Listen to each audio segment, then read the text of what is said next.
He was DS and the plain in front of him was now his new kingdom. But the catch was, his kingdom was just a whole lot of grass. His parents always said to be a dude who helps others and stands up for the weak. So he took their advice and at 15 kicked off a war in another country fighting to protect his crew. The war dragged on for 20 years, but finally a peace deal was struck with the neighboring country when Diaz finally got to take a deep breath. For some reason, he was loved and known all over as the Patriot Hero, probably because of his average skills in battle and the records that made him stand out. The king hyped up his achievements way more than they deserved and launched into a grand speech. Diaz couldn't read and struggled to keep up, but they told him he was about to become a feudal lord. The right move was to check out his new kingdom. So he hopped on a cart, feeling a bit unsure. He barely had time to get ready before leaving, and a government official was keeping an eye on him. Apparently, he rolled into the thief while snoozing and got tossed out of the cart. They stopped at what looked like the center of his thief, and the official started marking out the borders of his territory. All he saw was a massive stretch of grass, basically a giant lawn. The official thought it was a perfect spot for an orphan like him. This plain was called Netros, and now DS was officially DS Netros. The dude went to grab a drink, stoked to find a clean spring. He'd always had to deal with dirt and mud during the war, but walked for ages. Until then, Diaz hadn't spotted any trees, and wondered if the grass was edible. Maybe it was a hidden snack, but when he tried it, Diaz was shocked because it tasted terrible. He figured he'd think of a better plan later, a way to avoid dying in the middle of nowhere. Diaz plea, Diaz plea, Diaz plea, Diaz plea, Diaz plea, Diaz plea, Diaz plea. Planned to bounce if things seemed impossible and tried to be useful somewhere else. That was the best way to honor his parents' wishes. Suddenly, he was jolted awake by shouts asking who he was, even getting a solid kick to wake him up fast. Next to him stood a girl with a horn on her head. Diaz was confused, totally shocked by the horn on her forehead. The girl asked again who he was, wanting all the details. Diaz started to introduce himself, saying he was just catching some Z's. He had no other place to crash, and they told him to chill in this plane. Asked if he was an idiot, but Diaz couldn't really argue with that. Then she wanted to know what his deal was, and Diaz replied that to start, he just wanted to live and not kick the butt. She even looked ready to pull out her bow, and he quickly asked her to chill. The girl demanded to know the truth unless he wanted to be one of her new targets. Diaz promised he was being real, just trying to live up to his parents' wishes. It was all about helping those around him and protecting the weak. That was his jam. The girl was surprised because he wasn't lying, and he insisted he had no reason to fib. Unsure, she asked if he was a friend or foe in this case. Diaz wasn't sure what she was getting at. It was a pretty weird question. He couldn't pick a side, he'd have to choose just one. Diaz wondered why she cared so much about his answer. This was his fief. And with her being there, she should be his subordinate. Maybe she was bummed, because as her feudal lord, he hadn't become her buddy and protector. Then Diaz stood up suddenly, surprising her. He declared himself her friend and protector. No matter who the enemy was, he'd have her back. The girl saw her horns start to glow, and both of them jumped. She wondered why it was shining such a bright blue. To be a mistake, she didn't want to believe this was real. Then, she grabbed him and pulled him along with D. Yes, questioning what was going on, she explained she'd take him to her village. He just had to follow quietly. This blew her mind. She couldn't believe there was a village in this empty spot. In the village, people noticed their rushed arrival. DS walked around the next day and saw nothing, definitely not a place like this. The girl kept guiding him because they were off to see the village chief. The village chief noticed Aruna brought a SDR, stranger to her village, and apparently assessed Diaz as a blue. Aruna told how she found him and how the blinding light appeared. The village chief gets that she didn't see any red vibes. It was totally blue no matter how they squinted at it. Pretty wild, a dude of the blue. She asks for his name. Medea steps up to the village chief. His name drops mystery, claiming he's a buddy of Aruna, and asks if she'd do the same for her. Now he finally knew the real name of the horned girl. Diaz thinks everyone in the fief is beneath him, and of course, they'd be his pals because that's his gig, and the chief asks who gave him that power. Diaz says it was the king in this case. Then, out of nowhere, Aruna pulls her bow and aims at him. The chief calls for chill vibes, wanting to figure out how it all got to this point. Jess is a bit lost, but decides to spill his life story since he was a kid. When she gets it, the reason he shines so bright and blue blew her mind. She wants to know his take. If they weren't beneath him, what would he do? Diaz says. Because in that case, he wouldn't do anything. Honestly, they'd still be friends anyway, sharing this land as neighbors. And they should help each other out when needed. That's what makes them homies. Diaz is still scratching his head over the questions, not really getting them. And he wonders if maybe these two weren't even his subordinates to start with. This was his fief, but Deus didn't want to believe they weren't his subordinates. The chief confirms he's spot on, they really weren't subordinates. They were still enemies of the king, having been at war with his country for ages, but even so. Even enemies of the king, they might not be enemies of Diaz, because he was of the blue, the rarest kind, he could chill with them peacefully. In that case, the village chief tells him to lift his head. She wants to know if she can hear his story too. Chief is Maru, the leader of the Oni people, who have been fighting forever for the right to own the plains. Wars after wars for 50 long years, losing their people and getting kicked out. DS wonders how they could still be living there if they were supposedly expelled. Moro explains they can store magical powers in their horns. They use magic like a flame of obscuration to hide their peeps and stuff. They lived in the shadows. And Diaz asks if it's cool for him to know all this. Moro shares this story because he's a dude. Of the blue, there's a power called soul judgment. Blue means luck and happiness, white is chill, and red is dangerous. She's been around forever, but has never seen someone as clueless as Diaz. Turns out it's their luck that such a guy ended up owning these lands. The protagonist asks why they still stick around. They could have bounced to a faraway place. Moro asks if he could just ditch his home that easily. They depend on animals that munch on grass, but she sees Diaz's good side. There was a predecessor who actually lived somewhere else. He was a fool who got lost in bad hobbies, but kicked the bucket from an illness not long ago more, who decides they'll help out and share animals. As long as he keeps it on the down low in the capital, she also says she could use Aruna, they'd be supporting each other there. Which totally shocked Aruna, but she had a lot to learn and teaming up would be solid. Mora reminds her she's the one who brought Diaz to their lands, she should own up to it, and that's how Diaz took his first step to becoming a feudal lord with Aruna. Mia was a type of woolly goat that's super valuable. The more grass a male eats, the faster it grows and it can be sheared for its wool. That's how they traded, and Diaz was totally surprised. Which annoyed Aruna because he didn't seem to get anything. The care of Maya maintaining tents, dealing with wild animals, Aruna took on the task of teaching Diaz all this, but she was in charge of the lessons. Moru promised to send him a pair of Mia, and Diaz decided to level up the thief.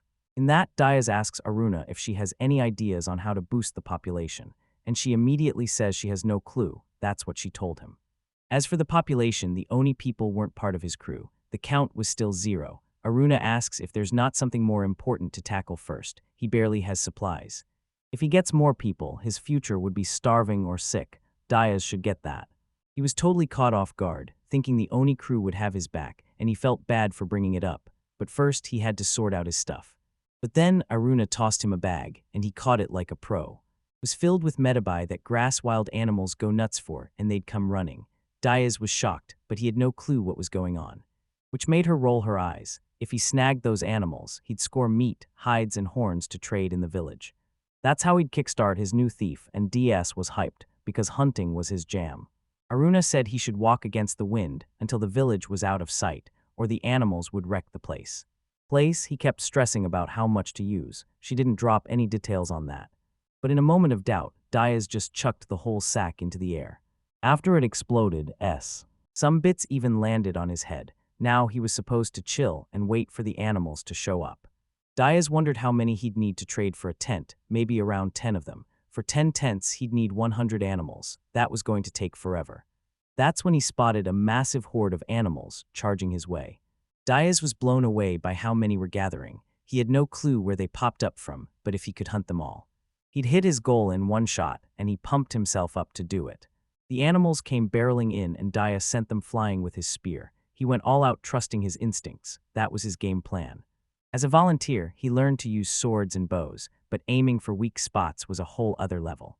Diaz didn't want to be stubborn and miss the point of things. His war spear was a beast, and he focused on taking them down. Out of nowhere, he saw the animals stop and scatter. But he still managed to hunt half of them. It was easy since they were so predictable. Still, there were so many left that Diaz had no clue how to haul them back. He could drag one at a time, but he didn't think about the logistics. He knew Aruna would call him an idiot again. Then back at the village, Aruna spotted him coming in. She cheered him on because he bagged a black buffalo on his first hunt that was Wild Diaz was confused. He only got half of the group that came charging in. It was around 30 to 40 of the same animal. Normal, what shocked her even more was that it was actually awesome news. Now she was looking at him in a whole new light. Moro gave him props too. None of them had seen a dude with that much masculine. Before, Aruna decided to rally the others to help fetch the buffaloes. They'd all pitch in to get them back. Moro recognized Diaz's strength. Hunting 30 at once was a flex. He asked what he meant by masculinity. It was different from what he usually heard. Moro explained it was about being a solid dude, hardworking, trustworthy, and skilled. Diaz asked if that was why Aruna was acting different. They saw Aruna as a woman in the tribe. She valued that kind of thing. Even Moro would be into it if she were younger. So Diaz figured he could score points with the girls by being masculine. The chief agreed because in her tribe, masculinity was the main deal. That threw him off. There should be other things like looks or charm. But the chief didn't care about that. Beauty or charm doesn't fill the belly. Marrying a dude without masculinity meant starving with her kids. Diaz realized cultures have their own vibes and values. Moro said if he wanted to marry Aruna, he had to pay the bride price. But considering what he hunted that day, he could use it to ask for her hand too. DS couldn't believe she said that so casually. The Oni people were intense, but it wasn't the right time. He needed to focus on building his crew. Then Moro reassured him, even the hornless ones could have kids. That wasn't what Diaz placement, so he brushed it off. He crashed and woke up to Aruna whipping up breakfast. When he ate, he hyped her cooking because she was a total pro. And Aruna was stoked because it was no big deal really. Then she asked when he planned to kick off the hunt for the day. Diaz was surprised. There was still a ton left from yesterday. She explained that if they wanted to gather people, they'd need a warehouse and some solid water management, so they had to hunt more animals, preferably not just buffaloes. Aruna suggested hunting monsters instead. Diaz knew those things were usually a total nuisance. They crawl out from the earth's miasma and seem to hate everything. Attacking anything in sight, their flesh and blood are toxic and not fit for eating, but some parts could be used for crafting. Diaz asked if there were any monsters nearby, and Aruna said they'd have to go look for them. She could use magic to find them. Being led would be way easier. Diaz wasn't feeling that though because hunting was no joke. It wasn't a game for kids, but Aruna kept insisting, saying it'd be as fun as a game night. In the end, he gave in to her request. Diaz went to say hi to Francis and Francos. The Mayas Maru gifted them. While he was getting ready, he spotted some honest coming their way. The villagers were bringing goods they traded for the black buffaloes. Diaz was wondering what to do. He hadn't even finished shaving and looked like a mess. Anyway, he walked over as soon as they said the prep was done. That's when everyone froze at Aruna's arrival too. Even Diaz was surprised by her makeup. It was way different from usual and she changed for some reason he couldn't quite figure out. Or maybe even a guy like him should get why she did that. Aruna asked the crowd to look after the Mias. That way they could hang out all day, annoying the other Honest. Diaz wanted to bounce soon. They needed to deal with the monsters before he ended up as monster. Chow the monster zone in the northern plains, a place that pops up every now and then. When they got back after gathering useful parts, they'd have enough for a well and a shop.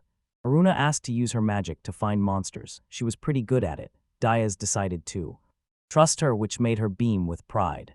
So she started this kind of prayer, chanting a spell. Diaz felt good as long as Aruna stayed safe. He'd keep an eye on her during the prayer. She sensed something and figured out where the monsters were. It seemed pretty big. It might be his fault that no smaller ones were around.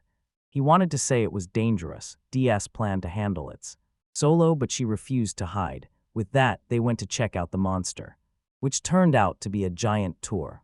Aruna recognized it as a land dragon and wondered how one of those ended up here. Anyway, Diaz told her to step back because he was going to crush it first. He was cool with it. If it got risky, they could always bail. Biggie, the monster, turned around when it noticed DS, but it didn't seem too worried. If aiming for the neck or legs, it should be like a turtle. Its shell wouldn't be much help. Diaz still wanted to give it a shot, so he swung his axe at the shell. And as expected, the shell was tough enough to take the hit. So he switched gears and aimed for other parts. Its neck, as soon as he tried, the turtle pulled back into its shell. At that moment, Aruna yelled. For him to get out, taking down a land dragon solo was a no-go. That might be true, but until he had to retreat, DS was all in. He'd probably get called an idiot lord again, but he had to keep attacking. If the first hit didn't work, he'd just keep going. That's how. He rolled. Suddenly, after all that swinging, Diaz's axe cracked. He realized this was not good at all, and Aruna was startled still. Diaz focused and made it renew itself. It could surprise others, but he was sure when he first saw it. He picked up this axe when he was in the volunteer court. It was his war trophy from a shogun he defeated from the neighboring country. He kept it because the design was sick and strangely durable. He fixed most of the damage himself, even though it's automatic. Music Diaz can mentally recite and quickly cuts himself. Then he moved on to the second attempt to attack the turtle. But it didn't take long for him to realize he was in deep trouble. He was making zero progress on the shell. When night fell, they'd have to head back. Diaz couldn't believe he couldn't handle a giant turtle. Jonas seemed to feel bad for some reason, so he decided to stop fighting there. But that was when Diaz managed to break the shell with the X. Leaving Aruna in shock, soon the turtle popped back. Out looking super mad, it launched an attack that had Diaz dodging like a pro. Aruna shouted in a panic, but Diaz kept going, hitting the turtle again. This turtle was wild, throwing magical attacks while spinning around. But it didn't take long for it to retreat back into its shell. Aruna felt the miasma from the monster, and it hit her hard from a distance. But for some weird reason, Diaz was totally fine. He noticed the turtle stopped attacking, so he kept hammering at that crack just in case. Then, out of nowhere, it poked its head out to launch surprise attacks. First time anyone got past his shell. But its moves were slow and aim was off. If it kept this up, maybe there was a shot at winning. While fighting, Diaz saw Aruna drop to the ground. And that's when the turtle switched targets. Going for her instead of him, it was trying to attack her and she couldn't even move. Diaz couldn't let that slide. He promised he'd be her friend and protect her. No matter who the enemy was, he'd step up and make it happen. Then Diaz swung his axe and nailed the turtle right on the head. After knocking it down, he dashed over to check on Aruna. She ran up and hugged him, crying, totally catching him off guard. She decided she'd carry him just like that. At that moment, the other Honest showed up asking if they were okay. But they quickly noticed the wreckage from the Earth Dragon and were shook. Look, Diaz's hug was tighter than a dragon's grip. He couldn't break free. The other Honest ran off, celebrating that DS had taken down an Earth Dragon. Moving was a struggle, even with all the village guys helping out. And when they finally got back to the village, it was already morning. Even the village chief was stunned that he took down an Earth Dragon solo. The magical miasma knocked everyone out but didn't touch him. He could keep most of the loot. They could share the spoils. There were tons of useful materials. It was a lot to explain, even for Diaz's brain to hear. But what mattered was that he'd get to marry Aruna. Marriage that had to happen, even if it was a bit wild. Teaming up with the only people would be smart. Plus, he had shown some serious masculinity by taking down that dragon. If DS turned Aruna down, the village maidens would swarm him, competing for his heart. It didn't take long for him to notice all the Ana girls staring at him with hearts in their eyes. For now, they were chill because they knew Aruna was the one he'd marry. Couldn't believe he was being pushed into marriage. Engagements didn't even exist in the village, so Aruna went to tell her parents about the marriage. And just like that, the marriage happened and became official. There was nothing not to like about Aruna. She was beautiful and skilled. Maybe this wouldn't be so bad, so we got curious about how old she was.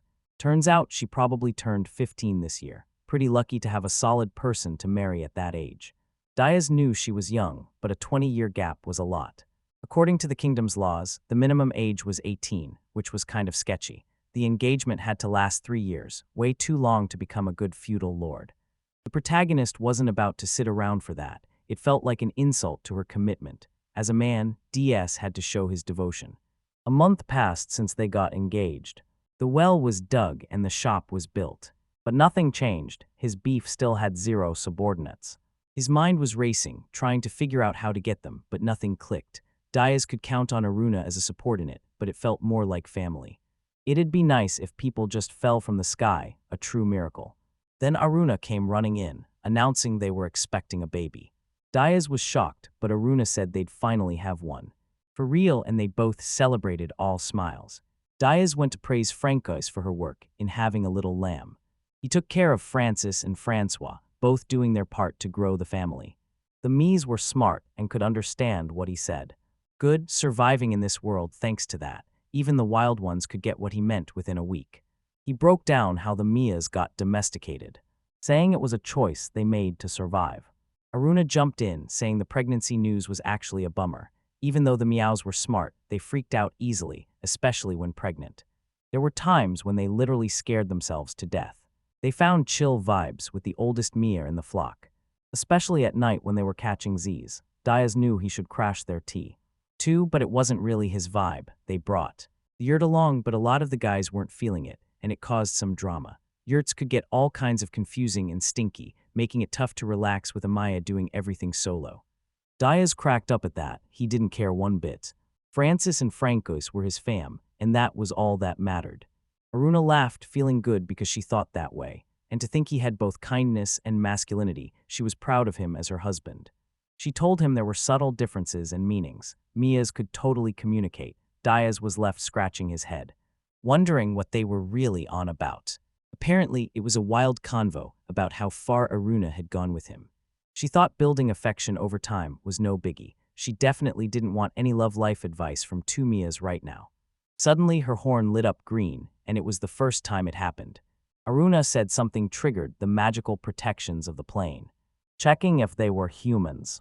DS realized that coming from the east meant they were heading toward the kingdom. He couldn't figure out who might be rolling up. If they were bandits, it would be chaos. He decided to check it out and asked Aruna to cloak everyone in the village with magic. The two Mias came over, worried about what was going down. He told them to chill for a second. He'd scope out the humans. Aruna asked if she could trust him to hold down the fort. She'd leave the rest to Deus, who headed out of the village. In the distance, it didn't take long for him to spot the crew. There were 3 on horseback and 4 on foot, almost 10 in total. The big question was whether they were friends or foes, but the odds of them being friends were slim. A knight waved at Diaz as soon as he spotted him coming. It was all hyped to see him, because it had been a minute since they last met. Diaz recognized Klaus, one of his old buddies from back in the day. Klaus respected Diaz, even though he didn't care about his rough start. They were tight. Klaus was a guide and guard. The crew wanted something from Diaz. So DS turned to the group, wondering who they were and what they wanted. Then Klaus said he'd love a tour of his place. Everyone was tired of trudging along the road, and DS was down to show them where he was living. Klaus laughed because he was finally gonna check out his property. He could hardly wait to see it. But then they were hit with a surprise at the tiny spot he called home. Not even DS expected the hidden magic to impress them so much. But Diaz still led the group in, telling them to feel free to check it out. They were still in shock, but they followed him inside. Then one of the knights yelled that he was a foolish wretch. He should be addressing the princess with them as Princess Diane. The dude wanted to draw his sword, and Diaz just stared at him. Diane told her guard to chill and for Diaz to keep talking. Then Diaz said he had no craftsmen or fancy stuff. Just what they could see, it might not be much. He hurt his fingers building a few things solo. Diane was shocked by what she heard and asked about his carpenters. Diaz replied that there was nothing like that in such an empty plane, even. Mentioning he got funds, DS hadn't seen a single copper coin. The princess was surprised because that was the reality of his life there. He never got any financial help to settle or grow there. Diaz thought he'd end up like a dog on the side of the road. Anyway, Diaz asked Diane what brought her there. She told him that the war was calling the hero again, looking for the patriotic hero to lend his strength. She was ready to pay generously, either her or one of those with her. One of them, Prinicia or Muraryuda, would become his marriage partner. Diaz couldn't believe it. A war now was rough because he couldn't leave Francoise. Plus, Diaz had zero interest in marrying people he just met. But after all, he remembered Arun. And he apologized to Diane because he didn't plan on getting involved in war anymore. He couldn't send troops because his thief was in no shape to send soldiers. Diane gets super annoyed, asking if he could reconsider with a better offer. And again, Diaz apologizes. No matter what the offer was, if that was all she came for, she could just bounce. The guard stands up, fuming because the princess was begging for help, and he still throws insults with such a rude vibe. Even with Klaus trying to chill him out, the dude yells that he's just a dumb peasant. Before he could pull his sword, DS yanks it away with his axe. Everyone is shocked except Klaus because the blade shattered. DS wasn't looking for blood, though. The protagonist knew they were trying to trap him somehow, but Diaz cut the convo short. They should dip now. Klaus agrees they should leave. Pushing Diaz more would just stir up trouble. Together, they were no match for him, facing off against the ultimate hero. They couldn't even if they wanted to. Diaz had the most intimidating face ever, so they decided to bounce. The protagonist used so much force he ripped the rug. Aruna would be so mad at him. The princess was fuming. That was not at all what they told her. It was useless junk. And still, while kicking her out, she vowed to make DS regret treating her like that. When the protagonist was alone, Aruna popped up. Those girls were all in red. One soldier was in blue, and the rest in red. White, she realized she surprised him. She totally knew it would go down like this. Because Francois started crying to be with DS, they rolled in with the magic cloak. The protagonist felt all the feels and hugged Francois, saying sorry for not sticking close. Then Francis showed up too. Believed that Diaz was still kicking. Aruna felt a bit jelly, so Diaz gave her some love too. He wanted to say the girls were all sketchy, posing a threat to Aruna. She explained that the soul judgment was a danger to her and Diaz. Since they were fam, the protagonist got it and nodded it along. He wanted to say that the marriage and war proposals were all super sus. Aruna mentioned one of the soldiers was in blue. Probably Klaus. DS felt a wave of relief, then Aruna started talking again. Wondering who was going to fix the floor, and Diaz stuttered nervously. Anyway, the protagonist crashed next to the two Mias for the night. Aruna whipped up breakfast as usual and Diaz joined them. Suddenly her horn started shining so bright, it made Diaz choke. She was an intruder, just one, and it was a human from the east. He was lost, wandering. Diaz found it weird since there were no travelers around. Anyway, he stepped out to check what was up. When he saw Aruna coming out, he asked if she was down to roll with him. She saw no issue with that. They'd cloak her presence and everything would be chill. With that, Diaz let them do their thing, taking the mayo with him. When DS found Klaus, he was the one who had been wandering. He tried to find his way back but got lost, something Diaz totally understood. Before, Diaz thought he had returned to the kingdom with the others. Apparently, Klaus got kicked out and they wanted his armor and sword back. Diaz felt bad because he made that happen, but Klaus said it was what he wanted. A new war was brewing. Klaus didn't vibe with it and took the chance to resign. The protagonist got it and asked what exactly he planned to do now. Then he said he wanted to work with Diaz again, wanted to be hired as a soldier. They fought together on the battlefield. He was a solid dude. Started to worry if he was making that decision solo. Then Aruna said she was cool with it. He radiated blue all the time with DS. Aruna was stoked because the protagonist was considering her opinion. And Klaus was totally caught off guard when she popped up out of nowhere, left confused. Anyway, Klaus was his new ally and first subordinate. In the past, Klaus saw his captain ditching innocents and retreating. Klaus refused to bail because the enemy was about to invade. And the people in the shelter would be targets, but the captain left it in God's hands and walked away. Even with Klaus begging him to wait, the guy just dipped. Now the vibe in the village was super chill. DS made sure to set up a cabin for Klaus to crash with them. He didn't mind a training cabin, but DS built a new one. In the middle of the work, Aruna called them to eat. She made buffalo roasted with herbs. Diaz thanked her for the meal, and she offered for Klaus to eat too. He could hardly believe they were having a feast fit for Cain. She would totally make a great wife, and DS nodded along, stuttering a bit. Aruna was all smiles from the compliment, and made Klaus chow down even more.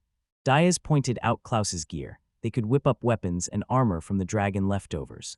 Aruna was on board. The village must have prepped some stuff. And it would be super handy. The fangs and claws could turn into spears, the tendons into bows, the scales into shields. The protagonists agreed that they could trade the materials for full-on gear. But Klaus had the biggest shocked face ever. Out of nowhere, they were chatting about a dragon, and DS took one down solo. Diaz explained it was an earth dragon. Klaus was shook because it took a whole squad of knights to beat it. He got nervous thinking about wasting such epic resources on himself, but Diaz didn't see it that way. Nothing spent on his crew was a waste. If that's how it was, Klaus got all emotional and swore he'd give his life for him. He'd protect his crew and his people no matter what went down. He even called him sir, even though Diaz thought that was kind of extra. So 10 days flew by, and Klaus was ready to roll as a soldier again. Both spear and armor were made entirely from dragon parts. Gear so valuable that even he wasn't sure he could afford it, let alone a noble. That's how much trust Diaz had in him, and he had to live up to it. The capital was in the middle of a throne succession drama, each side backed by a different crew. Same deal in the provinces. Feudal lords were doing whatever they wanted, no chill. On the way there, Klaus saw the cruelty of the neighboring lord. The reward promised by Diaz got snatched by the second prince. Diane had less military power but way more political clout. She came to Diaz, trying to charm him into backing her. And with the throne drama, the ripples were bound to shake things up. That's why Klaus went to catch up with Diaz. If war kicked off as a soldier, he might lose his life, but if it's for Diaz, he wouldn't care. Maybe he'd find a chance for an epic end in that. That moment, Klaus spotted Diaz and walked over. Asking if something was up, Aruna sensed another presence. There were 12 folks coming from the east. One was weak, barely hanging on. DS wanted to check them out before it was too late. The protagonist told Klaus to stay back, because if it got dicey, he'd send Aruna and the away. He should stick around to protect them if needed, so off they went. Klaus watched Aruna's concealment magic in action. It was dope. He stayed quiet, just chilling his order. Then he saw them coming back sooner than expected and wondered what went down. Diaz and his crew returned with a bunch of tired-looking people. They offered shelter, food, and a chance to rest. They were old women who got kicked out by their village during the crisis to save food. The cause was a rebellion by Kazdex's second son, who was trying to overthrow his dad with weapons. The leader of the women was Maya. She used her divine light to find a way for them to survive. Diaz was pumped because he gained 12 more crew members. Klaus chuckled too. He always knew that would be his reaction. Helping out is cool, but they wouldn't exactly be the most useful. Then, Klaus reminded Diaz that being old meant they were more fragile and could kick the bucket at any time. Any moment, but Diaz went off to build huts for them without a care in the world. Klaus sighed, but that kind of behavior was what made him like him. Years back, a village near the field got invaded by the enemy. Fearing a strategic loss if the village got wrecked, the group sent help. Soon, Klaus noticed the enemy closing in and freaked out, thinking he'd bite the dust right there. But who showed up? DS, who was all skinny back then. Everyone was running, so DS got worried, thinking he was left behind. He heard a kid crying in the village and went to rescue her, who was lost. The protagonist apologized and asked the sheltered people to stay with the child. But the boy was scared and wanted to stick with Diaz. Not wanting to be abandoned, he shouldn't worry. Diaz promised he'd protect them. They just had to hang tight. So he left the people behind in the shelter and saw the enemy group rolling in. DS told Klaus not to die, and he nodded even though he was nervous. He doesn't remember exactly what went down, but Klaus had his back on the battlefield. Even thinking he didn't do anything special, he was sure that being by Diaz's side was the best spot to be. When the reinforcements finally rolled in, the day broke and the enemy group bounced from the city. Diaz hadn't changed at all. No matter how much time passed, he was still kind and chill. Klaus felt pretty dumb for thinking he'd go out in a blaze of glory. He had to stick around and support this dude. DS was turning into a solid lord, and that's why Klaus was all in to help. He jumped in to help Diaz get the hut ready and keep it from falling apart again. Days flew by. Aruna checked their vibes and confirmed they were all chill. They tossed around names for the village, landing on a luck, which means first village. Klaus thought Dragon Slayer was epic, but Aruna shut that down in a heartbeat. The crew gathered to throw a mini party, even if it was low-key.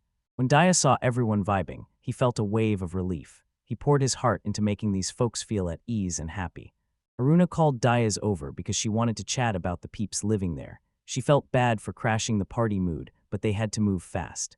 The next day, they brainstormed ways to attract new settlers to their turf, but finding a quick fix was a total puzzle. Their plan got shot down, and Maya tossed out a simpler idea. But Diaz thought it was too much, and Maya popped up so fast it freaked him out. Shaking off his surprise, Diaz said he wanted to revisit their combo from the other day. Maya asked what his deal was with slavery, claiming it would boost their numbers.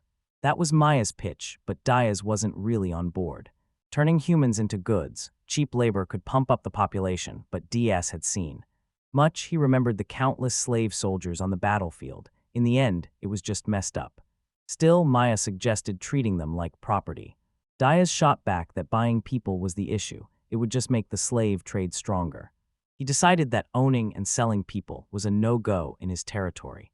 Aruna felt proud of him, and Maya was a bit relieved by that. What totally caught DS off guard. Maya said she threw that idea out there to test his character. She wanted to avoid drama later. Diaz said she could have just been up front, and she laughed because it was spot on. She had heard tons of stories about the suffering of slaves in Kazdex, and she apologized for that. But Diaz got her concern, promising that none of that would happen there again. While they were chatting, Klaus popped up, asking what was going on. He started to misunderstand as soon as he saw Diaz and her in the shadows, but even with Maya there, he covered his eyes pretending he didn't see anything weird. Apparently, they caught wind that some merchants were rolling in. So Diaz decided to check it out. They were hyped to meet them, not just to buy stuff, but to spread the word about their thief and make requests. Didn't take long for the main character to spot the carts in the distance. But his biggest shock, a frog was driving the cart. He recognized Diaz as the dragon slayer he'd heard about, and introduced himself as Page Endo. Pageant was hoping for a super profitable trade, this was a race known as frogmen, and both Diaz and Klaus were totally stunned. Pageant wanted to cut to the chase and see what materials they had. His vibe was chill, not hostile. He just wanted to buy and sell. Nothing more, so DS laid out the materials he had for. Pageant was taken aback, and Diaz asked if something was up. He replied that he heard Diaz single-handedly took down the dragon, but was curious. He wanted to know if it was true that he killed such a beast all by himself. The soldiers watching him were staring hard at DS. It seemed they were hinting that Diaz had just taken the body and lied about the kill. The main character asks Klaus to grab a piece of the shell that needed cutting. So to Pageant's surprise, DS decided to flex his strength right in front of him. It was a real shock for the merchants to see that. Pageant even made a funny face at that moment, and Aruna was all proud while Diaz showed off the power of his axe. Of all the materials taken from the dragon, the shell was the toughest to crack. Trying to find a way to help the only people with his work, the main character just swung his axe at the shell. After a few days, Diaz figured out a way to break the shell quickly. Klaus decided to call this the Dragon Splitter Strike, a pretty terrible name. Still, Diaz showed his strength and hoped the merchant would trust him, and Pageant agreed, asking if he could buy the broken shell. He ordered the boxes to be unloaded. He couldn't pay just with the coins he had. It looked like Pageant would have to sort this out another way. He was a super honest merchant. And while they were there, he wanted to pull out some other stuff too. Diaz was left scratching his head, wondering what he meant until two figures hopped off the car. There were two kids with pointy ears and sad eyes. Everyone was shook the moment they realized what they actually were. Diaz was fuming. Empty glazed-over eyes were orphans, just like him. Pageant's words made it clear they were seen as worthless goods. Yep, they were slaves. And Aruna quickly stepped in to chill Diaz out. She held his hand and he took a breath, calming down a bit. Maya joked that making a face like that would totally scare the kids. She apologized to the seller, but they were definitely not buying slaves. Pageant stuttered that it wasn't what it looked like. They weren't slaves, not really. If he hadn't taken them as goods, they would have been toast. These two were twins in their village. Twins were basically cursed there. As bad omens, they were supposed to be executed right after birth. Their parents were against it and ran away. Pageant crossed paths with them later. But living solo in the woods was a constant grind. In their awful situation, the parents got sick and sadly passed away. Watching the disease take over and knowing they were done for, they begged Pageant to take the kids. But Pageant was a traveling merchant, not a charity case, so the parents pleaded with him to take their kids as merchandise. And that's how the kids said goodbye to their parents while crying. As they begged, offering the little cash they had, Pageant finally came. He promised to look after them until he could find someone kind-hearted. There were plenty of buyers interested, but taking care of them was a total hassle. Pageant didn't want to offend him and apologized for making DS mad. Aruna chimed in that it was all true. Those kids were powerful too. They were cursed and deicid at this harsh reality. He decided to take them, trading dragon parts to cover the costs, which left the merchant feeling pretty relieved. Diaz was hesitant about buying them, but the thought of leaving kids behind was a no-go. And that's how he ended up with the twins as his new fam. The merchant left cracking up. Diaz was his best customer, having sold everything he had. The guard asks if it's cool for Diaz to chill in the Beast King's territory. Pageant thinks it's all good. A lone person isn't a threat and he's not suspicious at all. Still, the guard feels there's more to it. If Diaz expands his village, he'll eventually eye the mountains to the north. They say those mountains are packed with minerals. If they're taken, the Beast King might get involved. Either way, Pageant was stoked to share in the profits. They wrapped up the next negotiations, and that's how it ended with Pageant. But Diaz was stressing about the twin sisters. He tries to chat with them, noticing they looked super thin. Wanting to make sure they had good food, none of them responds to his questions. But Diaz keeps talking, asking if they liked to play and what their favorite foods were. Maybe music or stories. He wanted to know what to call them. But the two just stay quiet. If their parents love them enough to abandon them, they should still love their parents too. Dias hoped they'd cherish their names deep down. The protagonist suggests renaming them, maybe something cute since they were girls. The two suddenly remember their life with their parents and quickly shut down the idea of new names. In that case, DS asks them to tell him their names so he can call them. The first was Sinai and the other was Ahun. Dias was hyped to hear them speak, thanking them for introducing themselves. Kids who shut themselves off usually end up with sad stories. It seemed that focusing on their memories could be the key to bringing them out of their shells. In this, Dias explains that he and Klaus would handle the goods. Then Aruna and Maya would find clothes and food for them. The two go with the women or right away. They take care of them. Klaus was impressed because Dias was great with kids. Dias mentions that before the war, he was an adoptive dad to orphans and cared for newborns. He had 10 of them. When he went to war, he left them with another guy to look after them. Klaus hopes they can see him again someday. Then they finish up with the goods and take them to the warehouse. Finally, the work was done and DS went to check on how Ihan and Sina were doing. Dias comments that they were all cleaned up now. But Aruna reminds him he's a mess, and DS realizes he should clean up first, so Dias and Klaus hit the river for a quick wash before heading back to the village. Meanwhile, Aruna helped the girls eat and braided their hair. Once Ihan grew up, she could totally handle this on her own. Maya noticed the two weren't exactly human, but she figured their arrival was a good sign. She'd look after them for now. Dias walked over and complimented how great the two looked now. They said the clothes were stunning and shiny.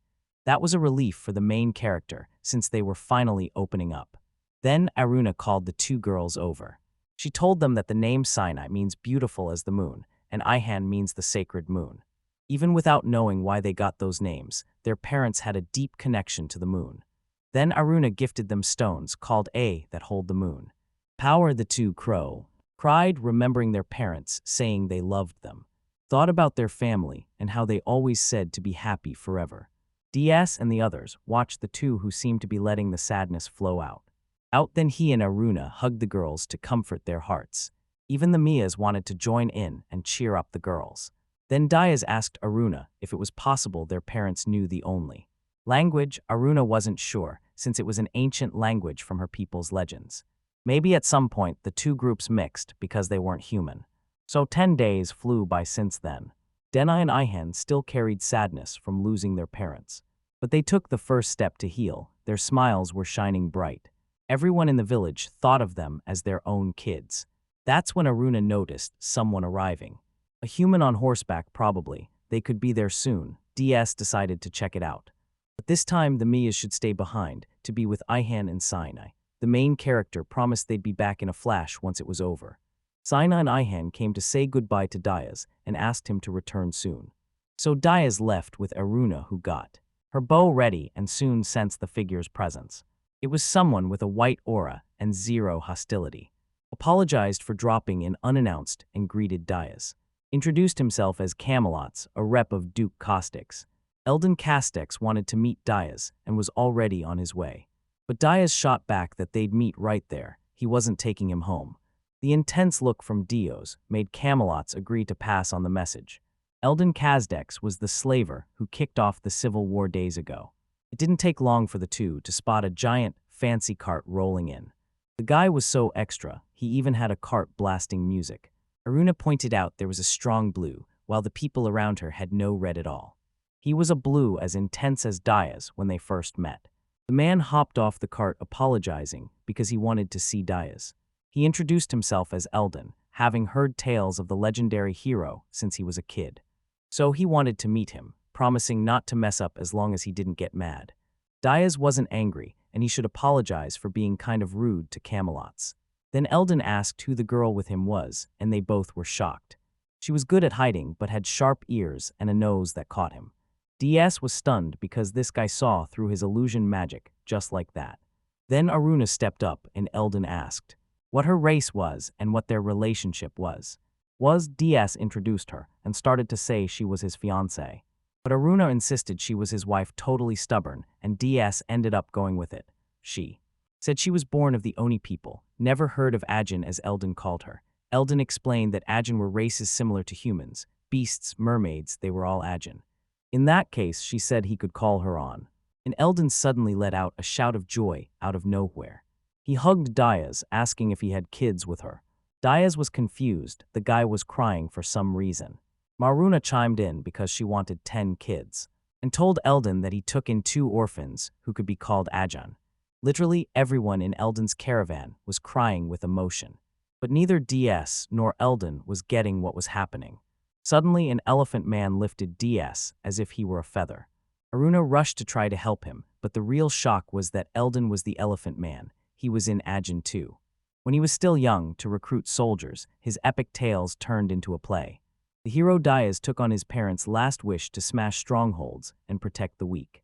The nobles were not vibing with it, since the performance is dragged on for a week, spreading like wildfire, bouncing from person to person.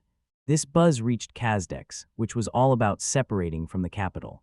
The vibe Diaz got from most of the story was totally made up. Eldon didn't buy into the hype, but everyone he chatted with was all about Diaz. Eldon lifted him up, even though his body was breaking down and about to crash. DS asked if he could still move at all. Then Camelots jumped in to break it down. Eldon was half a djinn, beings with the wild ability to change forms. His dad was the former feudal lord, and his mom was a slave from the elephant race. The body swap came with a hefty price. Eldon did it without even trying, just out of joy. Eldon might be small, but he's got a beastly physique. His shaky condition could only be held together by the love of his wives. Aruna watched, a bit jealous, seeing how much attention Eldon got. But then there was Camelot's too. The way the Ajin were treated in the fief was just heartbreaking. Knowing Eldon's situation hit him right in the feels. If there were no walls between the races, everyone would vibe together. He wanted to build that world. The rumor of Eldon being a player was probably just a cover for his true origins. Aruna asked if she could throw a question out there. She wanted to know why Anchors didn't treat Eldon like the other Ajin, even though he was his son. Camelots nodded. It was true that Eldon got the short end of the stick from his dad, but his wife was named Janya, and they had an older kid named John. Anchors didn't care that Johnny looked like him or that he was ugly, but when Eldon popped out human, he was suddenly interested. Messed up story, the dad hated what looked like him and preferred what didn't. Eldon being Ajin was kept on the down low. Neha stayed by his side and looked out for him. When he turned 5, his nose and ears changed shape. That's when Eldon figured out Neha was his mom, and their bond got stronger. Eldon dreamed of having a mother-son relationship like that. Diaz heard about the Civil War. Maybe there was a succession crisis brewing. Eldon actually wanted to protect the people he cared about. Jaina and her crew spilled the tea on Eldon's plans, and Urker's Anchors declared Eldon to death. Then Eldon decided to stand up against his dad and his people. After a brutal war, Eldon came out on top and claimed the title of new feudal lord. Eldon apologized to Diaz for marrying an Ajin, saying their kids would also be Ajin. Aruna was living her best life, so her kids would be too. When Eldon saw Aruna, he thought she looked like him and shared the same dream. Then Diaz was all in on his dream. In his village, Ajins and humans were living in harmony. It would be epic if this got out, so he was ready to back Eldon all the way. He thought his dream was super legit. Could hold his head high. It was awesome that he was stepping up. Eldon got all emotional and started tearing up, losing that lordly vibe. BS and Aruna exchanged smiles, feeling the moment. Then they chatted about everything, from food supplies to their limits. Eldon said they needed to stock up. His crew was growing. Sooner or later, winter would hit, and hunting would get tough. DS got a ton of advice. So he decided to focus on making a farming field. Before the war, he worked the land and was ready to show what he could do. So Diaz and Aruna headed back to the village a bit later. At the same time, Sina and Ihan were crying, complaining that Diaz took too long. He had reasons for being late, but it would sound like a lame excuse to 2 kids. Anyway, later they hit the hay. They were still kids after all. Aruna was stoked to see them happy. They just ran around and played. DS always thought a peaceful village was a fairy tale. Sina and Ihan sometimes squabbled over food, and Diaz tried to calm them down, making peace between the two. Their rivalry was intense, so Aruna had to step in when DS couldn't handle it. Sometimes Ihan cried at night, and Diaz had to comfort her too. There were other things any kid would do, and stuff that even surprised Aruna, like playing with DS. Then suddenly they caught a nasty fever. Aruna took care of them, and Senai held her hand to make sure she wasn't alone. The days kept being tough, but no one held it against them. As they tackled the challenges, they chilled out and started smiling more. Then Aruna asked Diaz if they shouldn't at least give them a little scold. But Diaz thought they should just apologize instead, gotta be mature and teach them. Still, Diaz worried about spoiling them. Maybe they needed to learn how to scold too. Out of nowhere, in the dead of night, Aruna felt her horn glow. A bunch of armed folks were creeping into their territory with torches. She warned about the intruders. They were coming from the southeast side. Diaz wondered if they could be Eldon's buddies showing up. But Eldon bounced, he left for another spot, and it was way too late for visitors. They were probably thieves or bandits total buzzkill. Even at this hour, Diaz wanted to check it out and told Aruna to stay put. But she was not having it. It was a new moon night. Her magic was on point. Klaus had the house covered. Klaus felt someone calling his name and woke up all on his own. Then Diaz agreed to let her tag along. So the two geared up and headed out to meet the crew. The rich folks of the Cajun race Fermia, they can live off that cash flow. Those who go hunting are the broke ones. Before tying the knot, they gather engagement gifts. The easiest way to dodge poverty was hunting bandits, but that was super rare. For those who trekked to these lands with nothing but grass, it means these peeps had something to chat about with D. Yes, the group saw no one around, not even a tree on the plains. The leader told everyone to hush. He dropped way too much cash to hire them. He wanted his money back if they flopped, but they promised to do a solid job. Just wanted to know why they were doing this on a moonless night. The contractor mentioned DS, a dude who fights in broad daylight and wins. If spotted, it would be game over, and they also wanted to take out Eldon. The mercenaries asked if they'd score more cash for this. Eldon was worth 100 silver coins. Taking out DS would score 10. In gold, it was wild, but all the mercenaries got hyped about the cash. Suddenly, they heard a voice in the dark and wondered what was up. Then an arrow hit a guy behind him. At that moment, they realized it was a rain of arrows. They got busted in their stealth attack. The arrows came from the light. They decided to fire back to burn the arrow. Suddenly, the light vanished and they were like, what just happened? More arrows started flying, but this time from the depths of the dark. It was shocking. They knew where they were. This should have been an easy win. The leader yelled for his crew to return fire. They were short on manpower. If they knew where he was, victory was definitely theirs. Suddenly, they heard a voice and rushed to surround their target. Bolted out looking for Diaz to finish him off. But Diaz came in and sent them all flying like paper. They were all taken down at once. It was impossible for just one dude to do this. The leader yelled for the men to stay sharp. There were other powerful enemies, but their side should have more people, so they formed a battle line. And again, they all went flying like trash. This time he spotted a green light and realized they could be Agents. He shouted asking where this hidden monster was. Then Diaz showed up. We need his axe against his sword. Blue Eyes custom armor, giant two-handed axe. It could only be the protagonist. Kept smashing the guy who had way too much strength to be. He stopped the guy who hired him. The mercenaries were all wiped out. But suddenly he froze and screamed, dropping to the ground. It was because of DS that his old scars flared up. He always got in his way.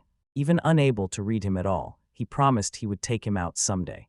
Meanwhile, the battle against the bandits wrapped up fast. An enemy arrow hit Aruna's face, and Diaz freaked out, but it was nothing serious. Serious? The bandits had losses and some injured. One got away, but it wasn't worth chasing. Diaz snagged the bandits' weapons and schooled them on how foolish they were. Aruna was annoyed because the deportation wasn't even legal. If they tried to pull something in the territory again, he wouldn't go easy on them. Hunting bandits was a solid gig. You could make cash quick. They could also trade worn-out weapons for money. In the grassy plains, iron was gold. It could be melted into other tools too. Aruna couldn't say her parents were loaded, so hunting bandits was her dream. Meeting Diaz, Aruna hunted and patrolled, but in these plains, bandits were a rare find. When she sensed Diaz coming, she was pumped, thinking they were bandits. She could feel the vibes, and DS just stood there in the open. The next day, he went to check during his patrol, feeling suspicious. He was totally shocked to find a dude snoozing without a care. Just to be safe, she decided to do a soul check. If he was a bandit, she would have taken him out and snagged his stuff. But since Aruna chose to wake him up and chat with Diaz, Aruna wondered why she didn't do what she was supposed to. But hey, look at this outcome. She got a whole new vibe, so Aruna didn't see her choice as a mistake. Even she got a bit mixed up when talking to Diaz. Out of nowhere, Aruna started to fade away, and he was just confused. Then bam, she pops back and kisses his cheek. PS was totally caught off guard. But it looked like Aruna was catching feelings. Before he could say a word, she bolted, leaving him in the dust. Diaz chased after her, no matter how dark it got. He was ready to move, especially if she could light the path for him. Earlier, Eldon told DS to stock up on preserved food. If something went down and he ran out, it would be a total disaster for his crew, so now Diaz was all in on avoiding any situation that could lead to hunger. Even the kids in the Mia would be in trouble if they ran out of food. For the good of everyone, they'd hunt and make tons of jerky. Eldon reminded him that a balanced diet was key. They needed to save some veggies too. Diaz asked if they should plow the fields and plant some greens. Eldon wasn't sure it would work in this pasture. Too many had tried and failed. But Diaz was ready to give it a shot. He was always pushing forward. The two agreed on the plan. The main character woke up from that wild dream. Diaz went to find Aruna, who was super stoked to see him. And the old ladies were giggling, saying she looked hyped, laughing about last night. Klaus showed up saying he found something during his morning patrol. It was probably a creature that got taken down. The rest of the crew seemed to have bounced. Diaz had never seen a bat before, but they should be careful just in case. The weather was perfect. They had breakfast under the open sky. While eating, they chatted about their health and what might have happened. No one had issues. The old ladies were even healthier than before, thanks to Aruna's herbs in their meals and baths. So Diaz asked where she got all those herbs. She said they were gathered or traded with peddlers, but growing them would be ideal. They had movable plant pots, a super practical lifestyle. Diaz mentioned he thought about plowing a field in the pastures and wanted to build stable life. He wanted her to teach him about it for reference. Even though she apologized for not knowing much, it was better to talk to more. Maru, so the main character went to meet Maru and explained what was up, she said. But she didn't know why, but crops just wouldn't grow in those pastures. Still, she could teach DS about medicinal herbs, even if it was tricky. Maru said if he used a plant fertilizer stone, everything would be chill. Then he could turn it into soil, letting it rest a bit before planting seeds or roots. They gathered cool stuff for this. The values of culture always amazed him. If he plowed a field and sowed, it wouldn't go well. It would just wilt and not produce seeds. Forest folks might know something about it. They know the forest and plants well. However, Moro had never seen their true forms. This was all she could do to help Diaz, but she wanted to know more if he found out. For the good of his people, making fields for growing was their biggest dream. The main character agreed. From the start, he wanted to share his knowledge. Knowledge not just for his people, but everyone should work to have loads of potatoes. As expected of him, Maro would be waiting for his success. She thought his kids with Aruna would also benefit from this. DS didn't think it was a must, but Maro insisted that having medicinal herbs was gold. It was a nature he wouldn't get, and Diaz felt the pressure. Soon Diaz came back and met Klaus along with the twins. The girls noticed Diaz returned to the village carrying something. He showed them the stones, but the two didn't seem too thrilled. Feeling pretty bummed because it was kind of boring, the two didn't want this. There were way too many dull stones. So they bounced to play with the Mia, finding a way to distract themselves. Aruna pops up to see what Diaz snagged after hitting up the village. To Diaz, they looked like dope gemstones. But Aruna spills that they were kind of basic up close. No magic vibes here, but Diaz couldn't feel any magic either. Innate magical rocks are supposed to radiate energy. Magic users can spot it instantly. Diaz knew Aruna had her Oni horn. But Senna and Ihan might be packing some magic. Aruna agrees they were pretty solid for their age. She could sense tiny bits of magical power. The girls had mad potential, and if that's the case, no matter what life throws at them, their futures are going to be lit. One day they'll spread their wings and become epic magic users. Now nowhere, Sina yells that something's coming and everyone should watch. Out soon they spot a swarm of bats swooping through the sky. DS tells them to duck into the tent, and Klaus gets ready with him. They were from the same crew they ran into that morning. Maybe they were back for revenge. They were small fries, but they rolled in huge numbers. With just an axe and spear, they were totally outmatched. But as expected, DS was a total beast even in these moments. Klaus is doing his best to throw down against the bats too. Suddenly, the leader of the pack showed up.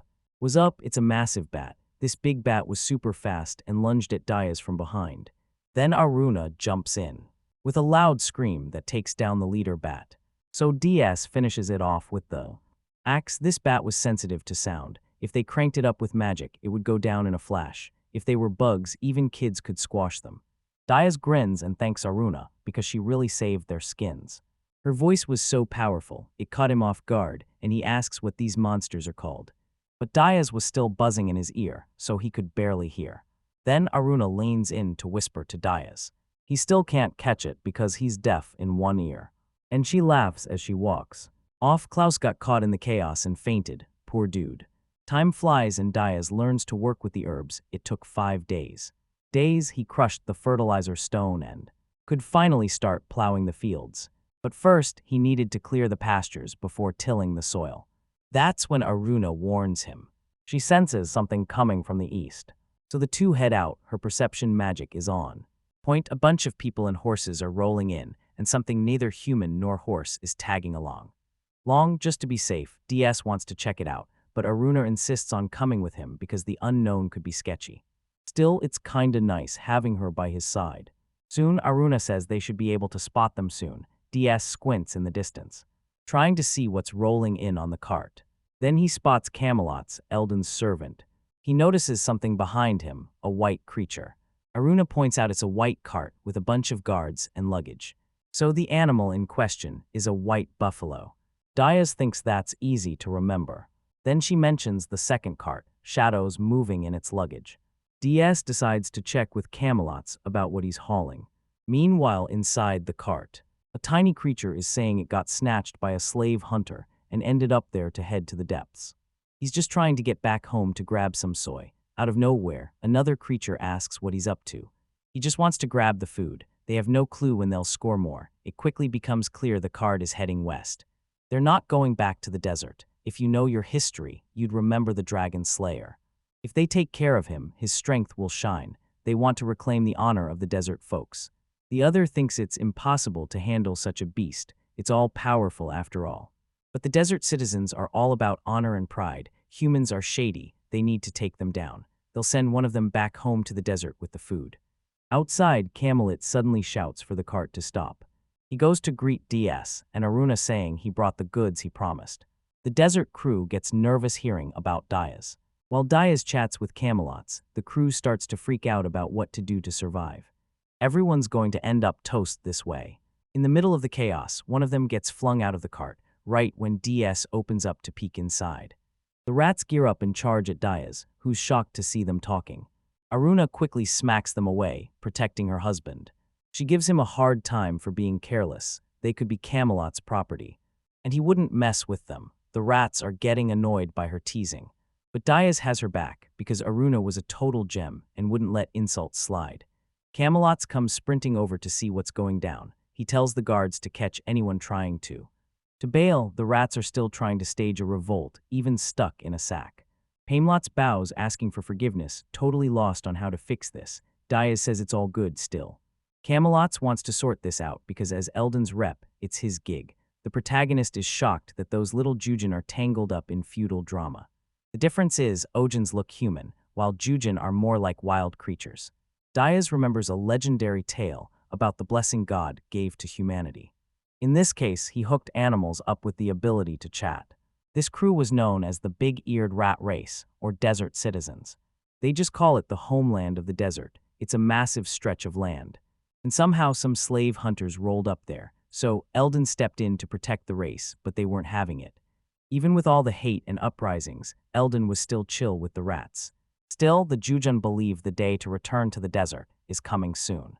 Aruna jokes that Camelot's now looks blue instead of white. He could be forgiven, but the rats were a fiery red and they couldn't hold back. So Diaz accepts Camelot's apologies to help him chill out. Still, his words and the rats' behavior were a whole mess. If something goes down next time, they wouldn't hold back and would let Camelot deal with it. Camelot's feels a wave of relief and thanks both for being understanding. The guard chimes in that he finished checking the area. The scent got wild, the smell of the race was everywhere. The cargo had a ton of spices, so Camelot's checks inside the cart too. In the end, nothing was off. The check wrapped up fine. Those rats went back with Eldon. They'd interrogate them to figure out their game plan. Then DS chats with Camelot's about the special items and remembers he should be carrying some farming tools, but Camelot's apologizes, saying they were getting them ready for the protagonist. Then he hands over a letter from Eldon for DS to read. It said they gave everything they could fit in his hands. It should be enough. They tossed in local spices. The wagons have goods for Diaz. That'll be part of his trade. Eldon valued their combo and was hyped to see him again. DS feels super grateful to him. Then Eldon says the goods are gifts as a sign of friendship. Camelot adds that he should give them horses and cattle and set up a stable. Even though Diaz is shocked, Camelot still wants to handle the situation. Then Diaz realizes he can't return the favor. And Camelot says if he wants to travel, he can grab the reins of one of those carts.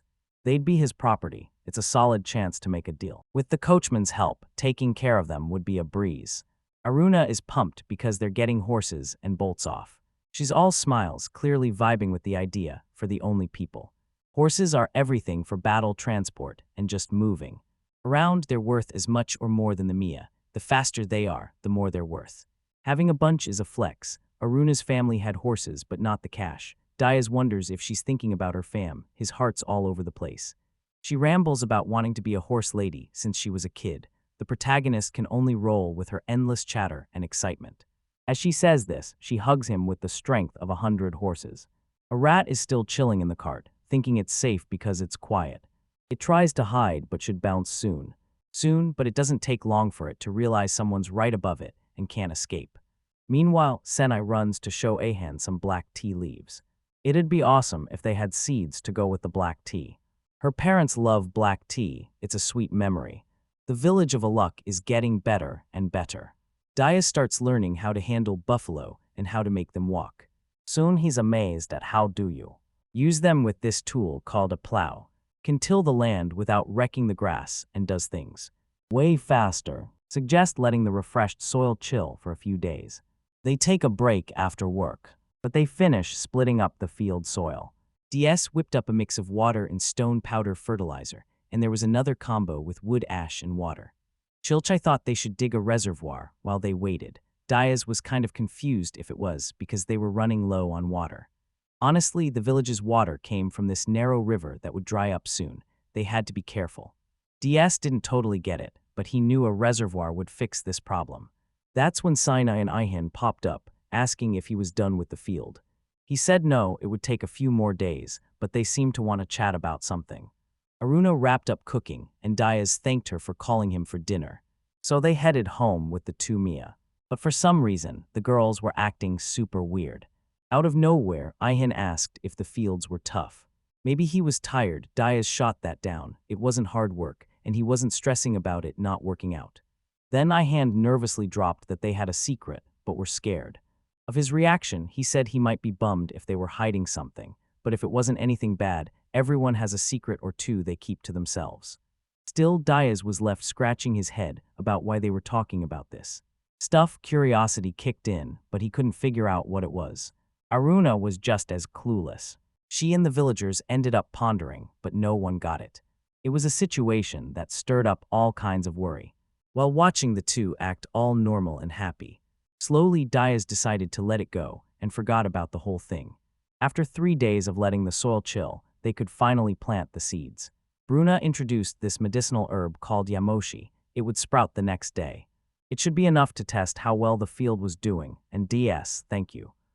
In just 1 day, the sprouts started popping up. The power of that fertilizer stone was wild. The protagonist was buzzing with excitement for the result. Then Klaus showed up to tell him that Camelots and the crew finished the stable. DS was shook. It hadn't even been 3 days since they started building. The secret to their speed, prefab materials, baby. It was super practical to adjust the livestock, location, and extras. The protagonist went to thank Camelots for all the help, who felt. They didn't talk about costs, so DS prepped some raw materials for them to take. They were raw materials from the Earth Dragon. Immediately, Camelots and his guards were stunned and stepped back. They couldn't accept such a huge amount of dragon raw material. The guards asked if there was a reason for such a generous offer. It seemed sketchy. Eventually, they agreed to take it, not as a gift, but for them to look after. Time flew to the next day, and Camelot said goodbye to the group. Han and Sinai were tearing up as they said their goodbyes. They were shy at first, but over time they opened up. Aruna comforted them, reminding them they had to get back to care for the horses. If they didn't, those poor horses would be crying from hunger or thirst. They were convinced and rushed back to take care of the animals. Then DS decided to check on how the fields were doing in the meantime. But the results were not looking good, and Aruna was worried. But DS was optimistic because nailing it the first time is too tough. Another day passed, and again the fields didn't succeed. He thought they could use more fertilizer stones and decided to add a bit more. Another day passed, and the results were still the same. GS added even more, and time passed with him tending to the plants. Aruna was really worried about her husband. To convince him he had done enough, they should take a break and think it over. Mixing too many fertilizer stones could mess up the soil. In the end, growing there might be impossible.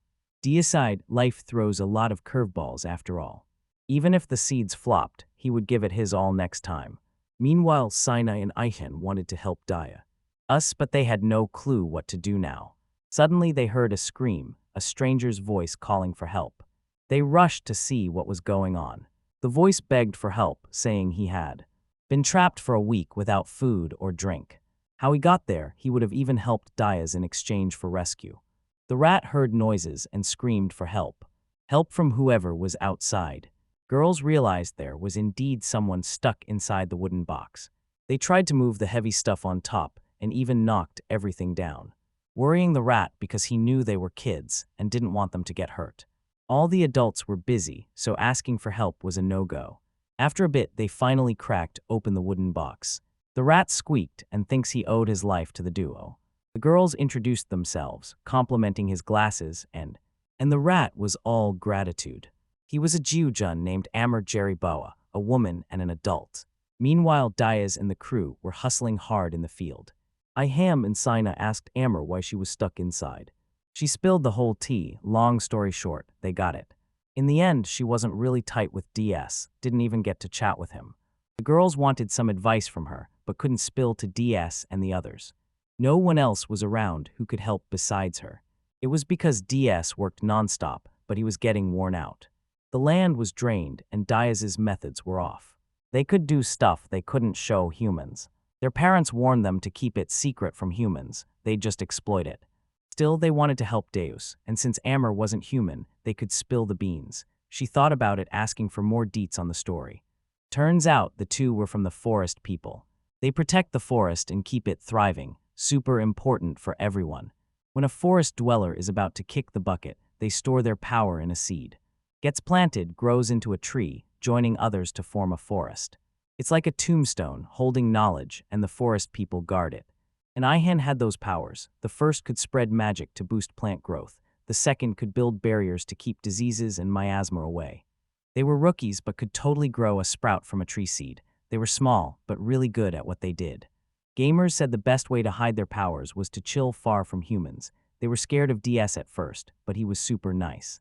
Compared to the folks back home, these people were pretty chill too.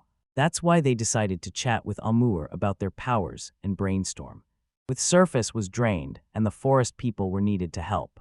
They needed a barrier that wouldn't run out to use magic. Amherst said if they figured out why the earth was drained, they could take action, but didn't care about that. Wanted to take it easy and see how to save everyone's food. Amr got it. It was like someone caused this whole mess. Could be some weird harvest plague or monster miasma messing things up. Although she suggested using a barrier while the others weren't in the fields. They shot back that it was impossible because the two were always around. Not even at night, they were always snoozing. Amherst suggested she could wake them up. She was small and could see in the dark. She could just show them where they lived and promised to help. The two cheered. They were super pumped in that case. They'd first check the plans to get organized. They had to make sure everything went smoothly and they wouldn't get caught. Amr felt alive during the night, finally able to walk again. She headed to where they slept to wake them up. She spotted Diaz snoozing and, if she could sneak in without a peep. Diaz had been working hard, he smelled strong, and Amur sneezed. Almost waking them up, she tiptoed to Ihan and Sinai. She woke the girls to head to the fields, and they slowly crept out of the tent. It was dark and they were spooked, which surprised. Amr, she asked what they'd do if they needed to go to the bathroom. In that case, either Aruna or DS would tag along and hold their hands. That's when they took something with them. Their parents' seeds, holding the seeds made them feel happy and safe. Now Amer got why they always carried those seeds. Then they reached the field. Amor couldn't see any issues from this angle. The girls started using their powers to help with the planting. The light was seriously beautiful, and Amer was blown away by the results. The light spread from the space between them, and soon it sank into the ground. In the end, they created a barrier, which made Amor super happy. The two were wiped out and it was pitch black, so they decided to call it a night. They figured it was time to head home, and Amer was totally over her work. Honestly, the girls were stoked. They didn't have to split up. Amor ended up getting squished between them when they dozed off. In the Cos Dex Fief at this one bar, the gossip was flowing. Word was Eldon was heading to the imperial capital to meet the king. If he showed off those magical stones, he'd totally impress him. That would be a win for the thief, but an Ajin and a human hanging out was a rare sight. Rumor had it Diaz was hitched to an Ajin, and they were all flirty in public. They said DS was from the east, where folks usually weren't fans of Ajins, so it seemed wild. Since Diaz had never seen an Ajin before, he probably married the first one he spotted. Eldon and Diaz's friendship was thanks to this wife, but the deets were a mystery. All they knew was she had a horn on her forehead. One of them joked if she was a rhinoceros, which would be pretty epic. There was also that recruitment poster Diaz put up. It was all about how races don't matter, as long as you're not a jerk, and some were keeping tabs on it. A few rats tried to crash the party, and the mentor was on it. Some guys calling themselves the Monkey Tribe were trying to stir up trouble. They claimed anyone who didn't join or help was part of the Monkey Tribe. It was a tall dude with his face wrapped in black cloth, and the rats had heard stories about him. Jujin were all clueless and easy to trick no matter how much you paid, they never listened. In the end, the mentor was fuming because the rats flopped, but he was also on edge because it was only a matter of time before he could take D. Us out, more peeps were rolling in from Diane's crew. She never had cash or power to kick things off. At the night's post, they were chatting about the chaos brewing among the factions. Ricardo, Mazer, Princess Isabel, Helena, and finally Diane were all there. The faction Eldon was with could flip to. He also became tight with Diaz, their bond growing like they were brothers. He snagged the title of Lord of Netros, which was wild for someone wanting those cursed lands. Apparently, the cry drops don't grow, and the houses burned down when built. Eldon and Diaz's moves were shaking up the kingdom. While the crew was chatting in the bar, a guard burst in, yelling. Diane was leading a massive troop out of the capital. Capital which should have been chill, but it was a big deal. Diane was managing almost 200 soldiers with supplies and carts, maybe gearing up for war. Meanwhile, Aruna woke up from her nap, noticing the girls had swapped spots overnight. She also spotted the rat chilling with them, and Amer gave her a nod. In that moment, Aruna screamed and woke everyone up, leaving them all confused. Morning chaos erupted, and the vibe was super tense. Aruna made the girls shower after crashing with a rat worried about their health, and that's why the scream echoed through the village. Diaz was stressing it was another race rebellion, but a room. Luna told him to chill. Later, the seeds from the field sprouted, which was supposed to happen normally. What blew their minds was that it sprouted in a perfect circle.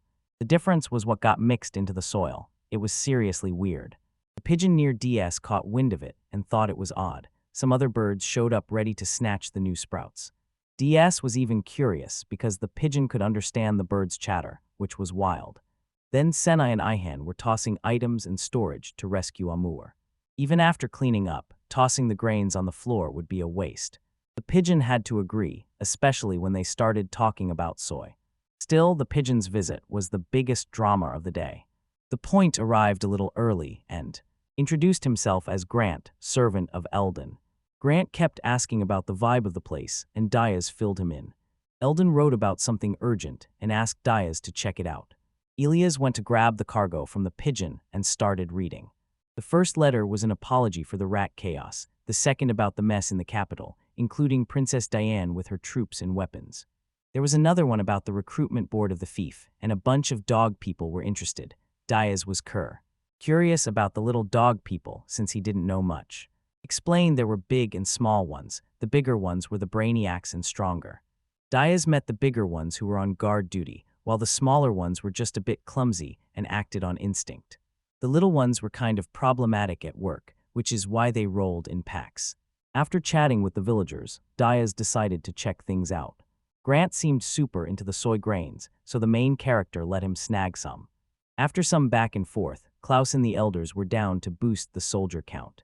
Diaz kept asking around and got zero pushback. He swung by to see Aruna, who was chatting with Ihan and Sinai. When he mentioned the dogs, the sisters lit up right away. Aruna was a bit salty because DS killed the vibe with a lecture. She wanted the girls to think about their choices. They were pretty stubborn and wouldn't spill why they crashed with a rat. Diaz figured there had to be a reason, but even he was stumped on what they were hiding. Meaning they could probably expect to hash it out eventually. The soul judgment on Amur showed a strong blue, so it was solid. Diaz walked over to chat with her, asking what brought her there. Even though she was nervous, she decided to spill the tea on how she ended up there. Meanwhile, Grant was off delivering, covering a letter to Eldenset to arrive at sunset. The letter was all about the dog people being accepted with a few conditions. Plus, Amber was welcomed into Diaz's crew too. She laid out her situation and wanted to live in the village with them.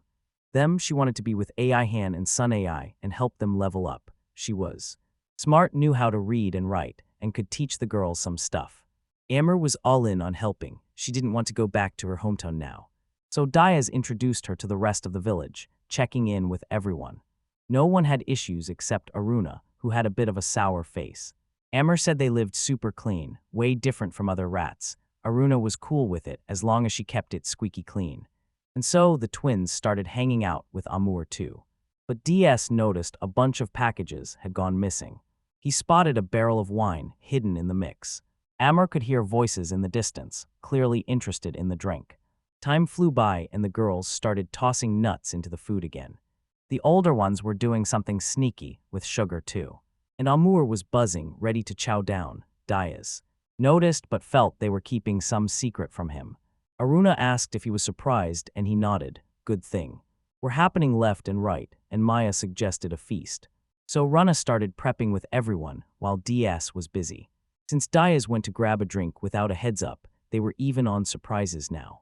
Under the kingdom's law, only those over 18 could drink, which made sense. Even adults had issues with alcohol, let alone the younger ones. DS didn't know about the Oni people.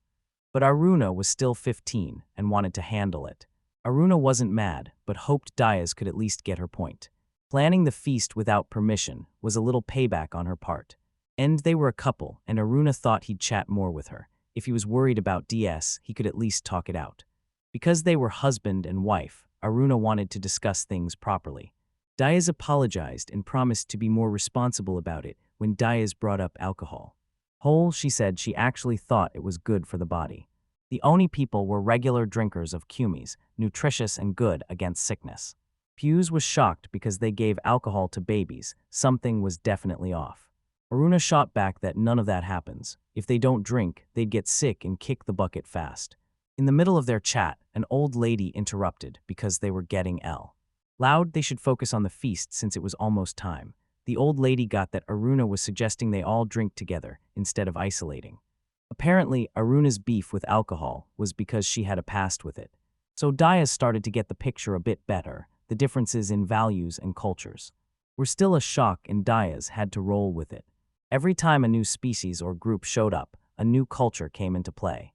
Still, Diaz was the lord of the thief. He had self-awareness and the duty to protect this village. No matter what enemies popped up, it was his job.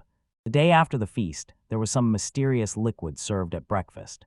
It was called kumis, and Aruna went to the village to grab some. Aruna tells DS to give it a shot, even though it was out. Alcohol. When Diaz took a sip, even Klaus was shook. It was actually alcohol. Turns out it was super weak. If it's kumis, no biggie. Aruna breaks it down, saying it boosts strength, builds strong bones, and helps digestion. Now Diaz gets kumis is a big deal in her culture. After that, he thought they should totally chat about it again later. The vibe spread through the village, and everyone started talking more. While working, the twins called out to Diaz, who was stoked they showed up. He thanks them for gathering a solid amount. Twins wanted to set up a field, not that DS was super into it. Just so they could whip up something small next time. Since it was sketchy to build far away, they'd do it near the square. In the meantime, the protagonist waves goodbye to the old ladies. Then old lady Celia comes over to chat with DS about something important. Important, that night, they all gathered in the meeting room to go over her idea. Celia thought it wouldn't fly once the thief hit over 100 people. Everyone was on board with DS at that moment. No one had other opinions. So Celia suggested picking a rep to gather their thoughts and pass them to Diaz. Everyone nodded and brainstormed what to do next. So the roles of the reps changed with DS as the feudal lord. The reps were Aruna as the housekeeper, Klaus for the soldiers, and Maya for the humans. Amr was experienced, but still new and said no thanks. They needed more reps. They'd sort it out with the dog people when they showed up. The meeting went late into the night and wrapped up like that. The next day, Aruna woke Diaz up because they had a visitor super early.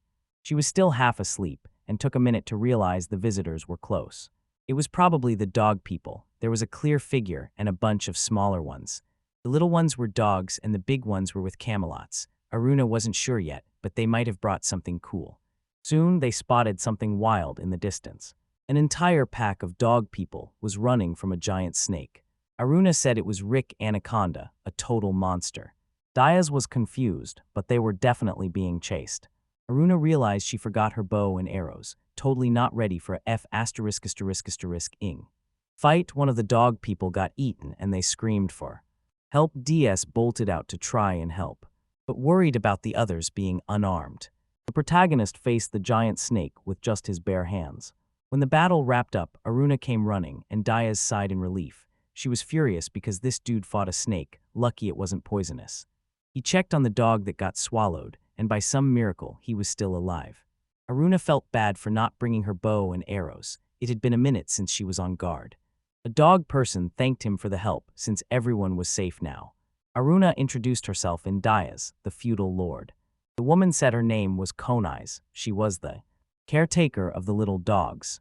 Folks wanting to move in this time were 3 small clans. The black ones were Tibetan mastiffs, called mastiffs, brave and proud. The lighter ones were Basingius, called Singius, a serious and proper clan. The mixed ones were Orson Sheps, called Sheps, a clan that loves to be active. Connors asked them to remember the names because they were super important. Aruna did a test and all were strong light blues. John had mentioned the little ones love to work, otherwise they get stressed.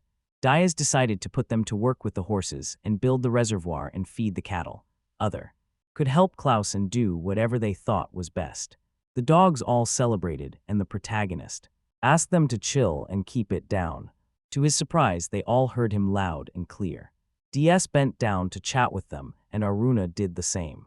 Kanus was surprised by how he vibed with the clan and treated them as equals.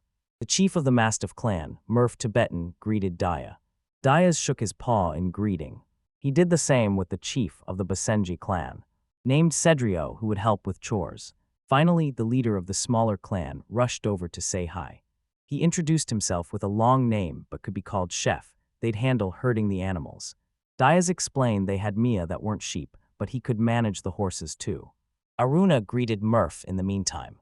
The dogs were curious because she was Diaz's wife. From the stories of each chief, there are tons from every tribe chatting with everyone would take forever. Kanus was shook because Diaz was putting the little ones in soldier roles too. Sure, simple tasks were one thing, but they couldn't even hold weapons and were kind of weak. Diaz got it. He was just trying to figure out how to break it down for Canis. The crew rolls back and runs into Klaus, who is on patrol. DS gives Connie's the lowdown on Klaus and they fist bump, but then, out of nowhere, a drama kicked off that hadn't nothing to do with the main plot. Aruna saw the whole thing go down, and of course, DS was totally lost. I and the squad sometimes got escorted by mastiff dogs to the fields to grab stones. The stones looked like fertilizer if they could mix them right. 10 days flew by since the dog people showed up in a luck and got to work. While Sina and Ihan used their parents' wisdom, they were growing their own crops. Diaz was watching everyone hustle with mad pride. Connors was busy. The dog people's lack of skills wasn't really a big deal. With the right gear, they could totally pull it off. They were clumsy but had skills. Klaus kicked off soldier training with the mastiff dogs. They managed to take him down. They're replaying. We're getting sharper every day. Klaus survived the war as a total beast. He took on any enemy general and earned the title Klaus of the 10 Necks. The day Kanus was hyped to call the dog people soldiers. Instead of explaining, he let her see it all unfold. The main character thought that adults who could talk to dogs had a special bond. It was all good. Diaz was surprised because everyone ended up vibing. No one was going to attack a meadow, just some petty thieves. If the awesome dogs were chill, there wasn't much to stress about. Meanwhile, in the sans serif kingdom, deep in the tomb, the tread, visitors that were being saved up for war funds, they were grabbing and stashing them. Princess Diane made it clear, don't touch the coffin or the statue. Got it, the crew pushed ahead to snag the treasures. One of her soldiers asked what Diane planned to do with the scepter she snagged. Legend says the founding king toasted 10,000 enemies with it, so Diane was thinking of doing the same to DS, building an army with the loot. That's why Pernisia didn't need to sweat. She had a secret plan. It was the king's seal she was going to use to her advantage. Diane was fuming because she should be a big deal in the war, but everything fell apart thanks to Diaz. If she was a saint, the least she could do was work with her. Plus, according to the mentor, Diaz ended up taking out innocents in the last war. Praised as a patriotic hero, Diane felt totally dissed. Pernisia was worried because that chick was a lost cause. She had to rush and tell Richard as soon as possible. Meanwhile, the mentor was cackling because he totally played Diane. It was his chance to take her down after he dealt with Diaz. He'd show he was the real deal and become the new hero. At the same time, the first prince, Richard, heard that the spy in Diane's crew was back. Diane hit up the founder's tomb, but this time they wouldn't need to step in. Richard didn't make it in time to find her and finish her off. But there was still a chance she'd run into Diaz. He knew Diaz was a mad dog, no doubt. Diane would get bitten and lose her life. Getting too close was risky. Diaz had two names, the patriotic hero Bloody Axe. There was also the one without guts and good vibes, but with some sketchy origins. During the war, when it came to taking enemy land, they got orders to handle the enemies and loot them. A royal command was dropped and the order was to hit back at the enemy. But during the war, Diaz never took a life. When he was with the army, he did his own thing. Even after rallying volunteer soldiers, no one died. That's why he was seen as good-natured. Entered British University for reasons kind of like looting the battlefield. The chaos happening within the kingdoms was heard by Diaz, who was nearby. It was common during the war, but it was one of those things that made him snap. He saw some guys trying to take a woman against her will. Diaz at the same time found a way to end his nuts and broke he got arrested for raising his hand against the nobility and was facing a trial. Main character still said those guys weren't worthy of being nobles. King Sans-Serif gave him mad props for his words, and the big shots had his back. That's why Richard was sweating about Diaz. He had the influence of some serious players. He always thought it was best to steer clear of him.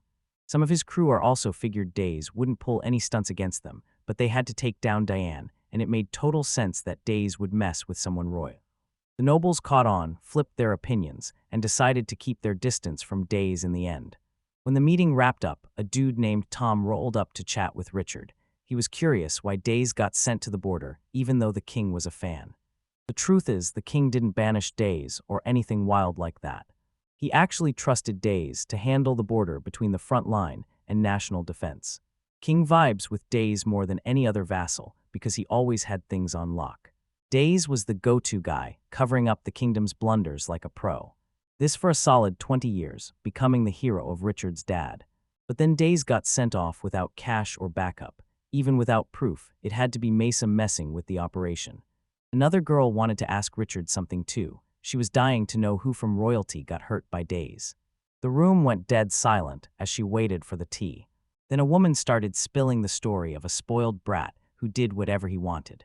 One day, he wanted to snag the same military glory and took off as the commander of the British unit. He got surrounded by enemies when his squad got wrecked and thought he was toast.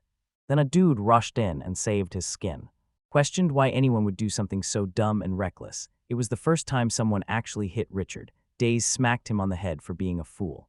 Even when he flexed his royal status, Diaz sent him home and told him to quit playing. Then Richard grew up to be hardworking and real, becoming a dude who doesn't judge even without date. Richard still thinks his past self would have changed his ways. Though Diaz extended his life, the country's was on the decline.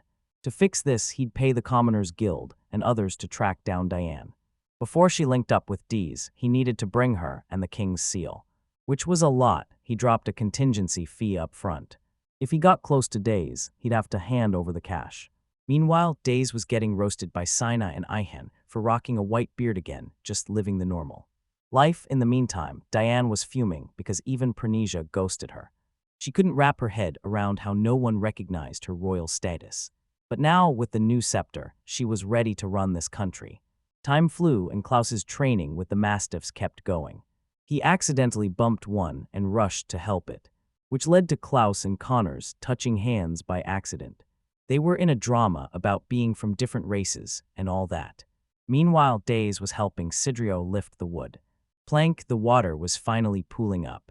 It was worth the grind. They nailed the reservoir project. Before anyone knew it, some were rolled in and they wrapped up the build.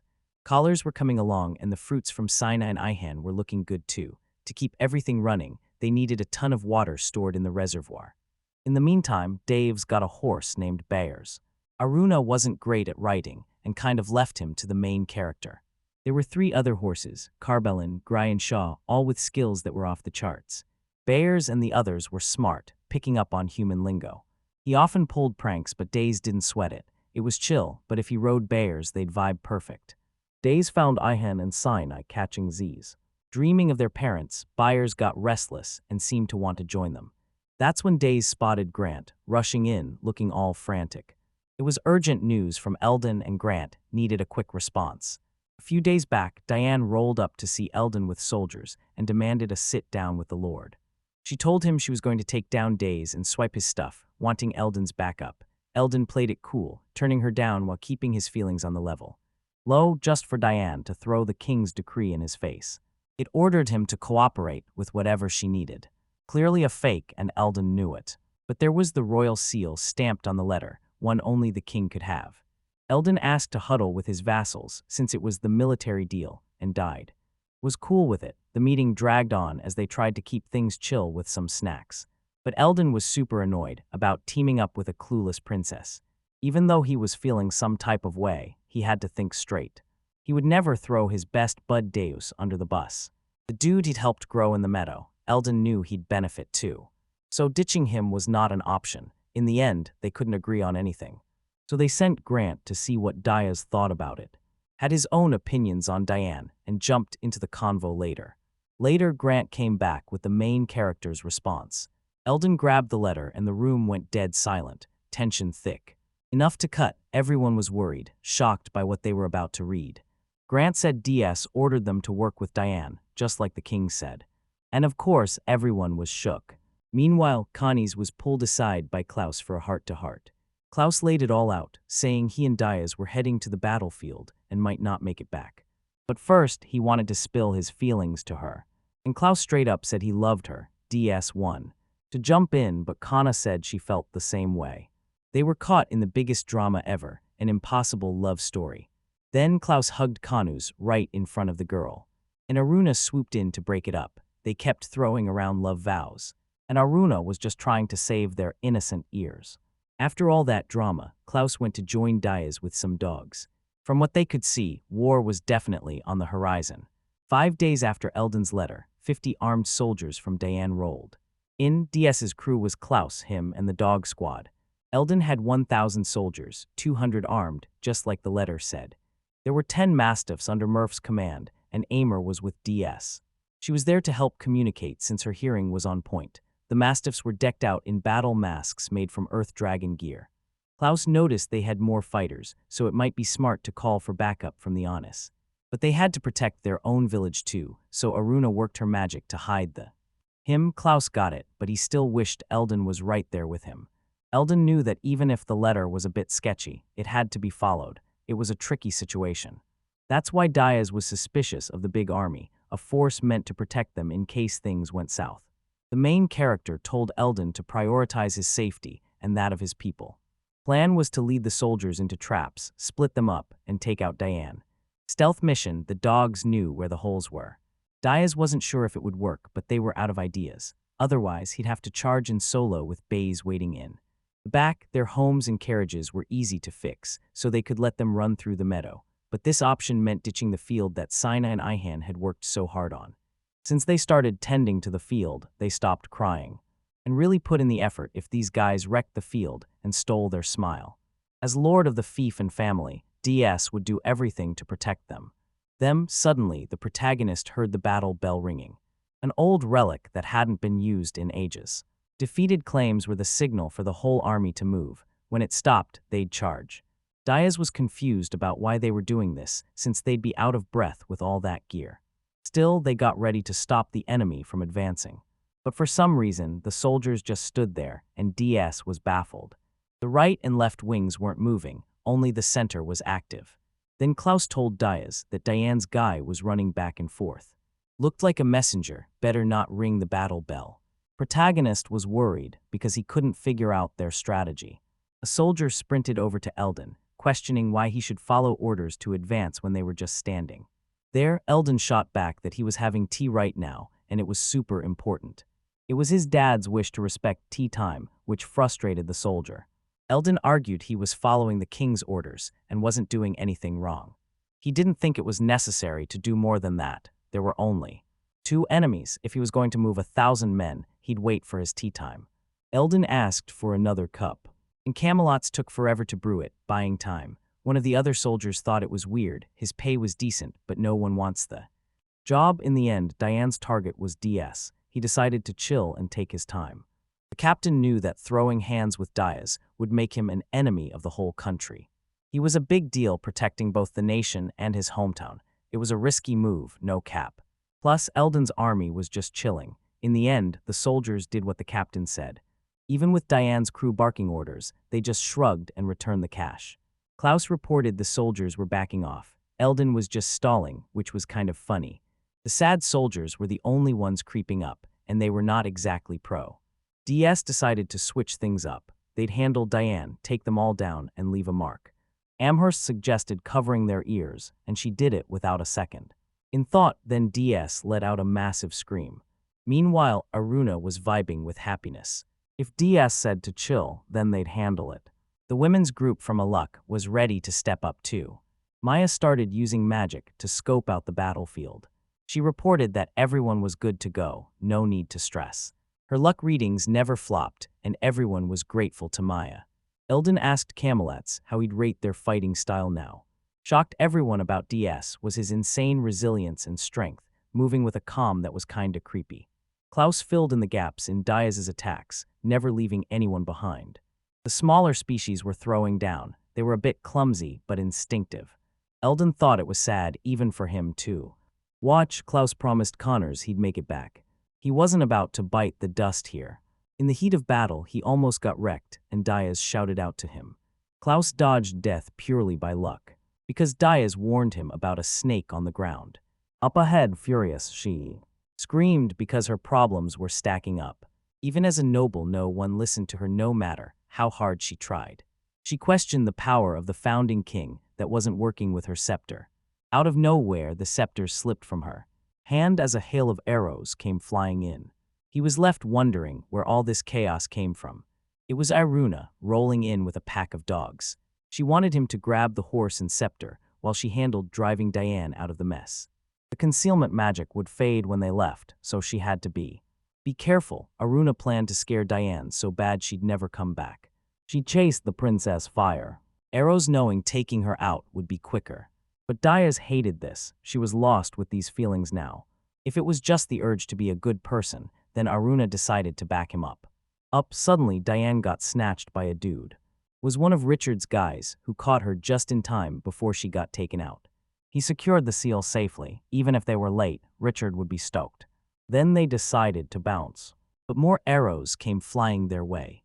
The subordinate wondered who was attacking.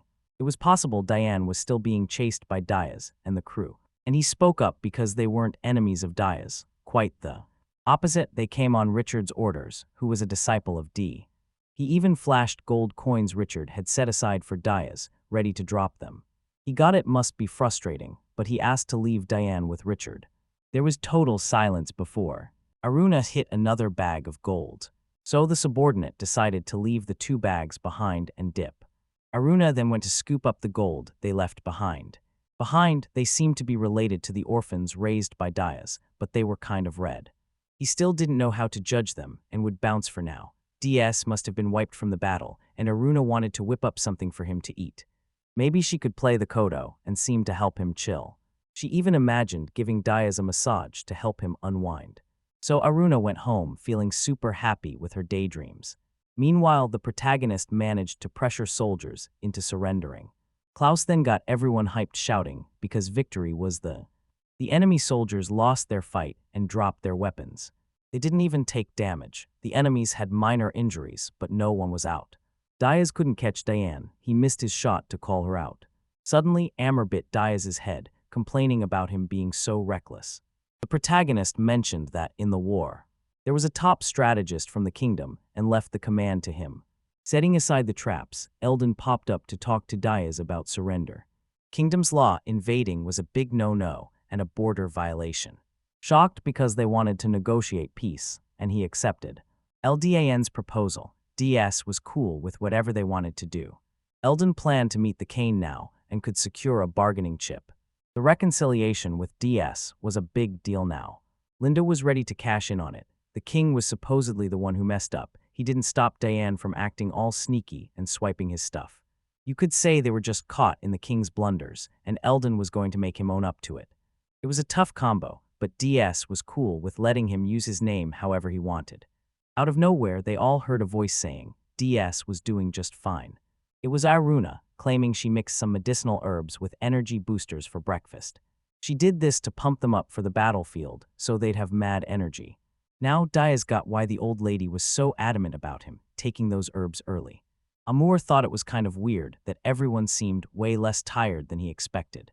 When he asked, Moru jumped in, saying those herbs were the secret sauce to keeping him hyped. Aruna was all about looking after Diaz, while Moru was trying to bring everyone together. He was definitely gonna have a word with Moru about that later. Then Aruna mentioned she met a messenger from Richard and let him chill with Diane. She hand over the cash that was set aside for Diaz. Richard must really be a fan. There were a ton of questions Diaz wanted to throw at Aruna, but they decided to save it for later. They dropped off the prisoners to Eldon and snagged their goods before heading home. DS spotted the dogs from the Women's Association in the village. For sure there was a meetup between Aruna and the dog tribe housewives, but Diaz thought it was all good vibes. The basics of the association came from Aruna. Even though he told her to keep the village safe, DS was still kind of shook. Aruna shot back at him for saying that, but Diaz didn't catch it, so he apologized. That's when he saw one of the dogs carrying the scepter and asked to grab it. There were traces of magic in the gym. They could totally test it out. Aruna tried using her magic with the scepter, but nothing happened. It felt like a regular jewel, but when Diaz grabbed except for he felt something off. It was kinda like the battle axe, maybe because of that magical vibe. Then out of nowhere, the scepter blasted a huge fire spell into the sky.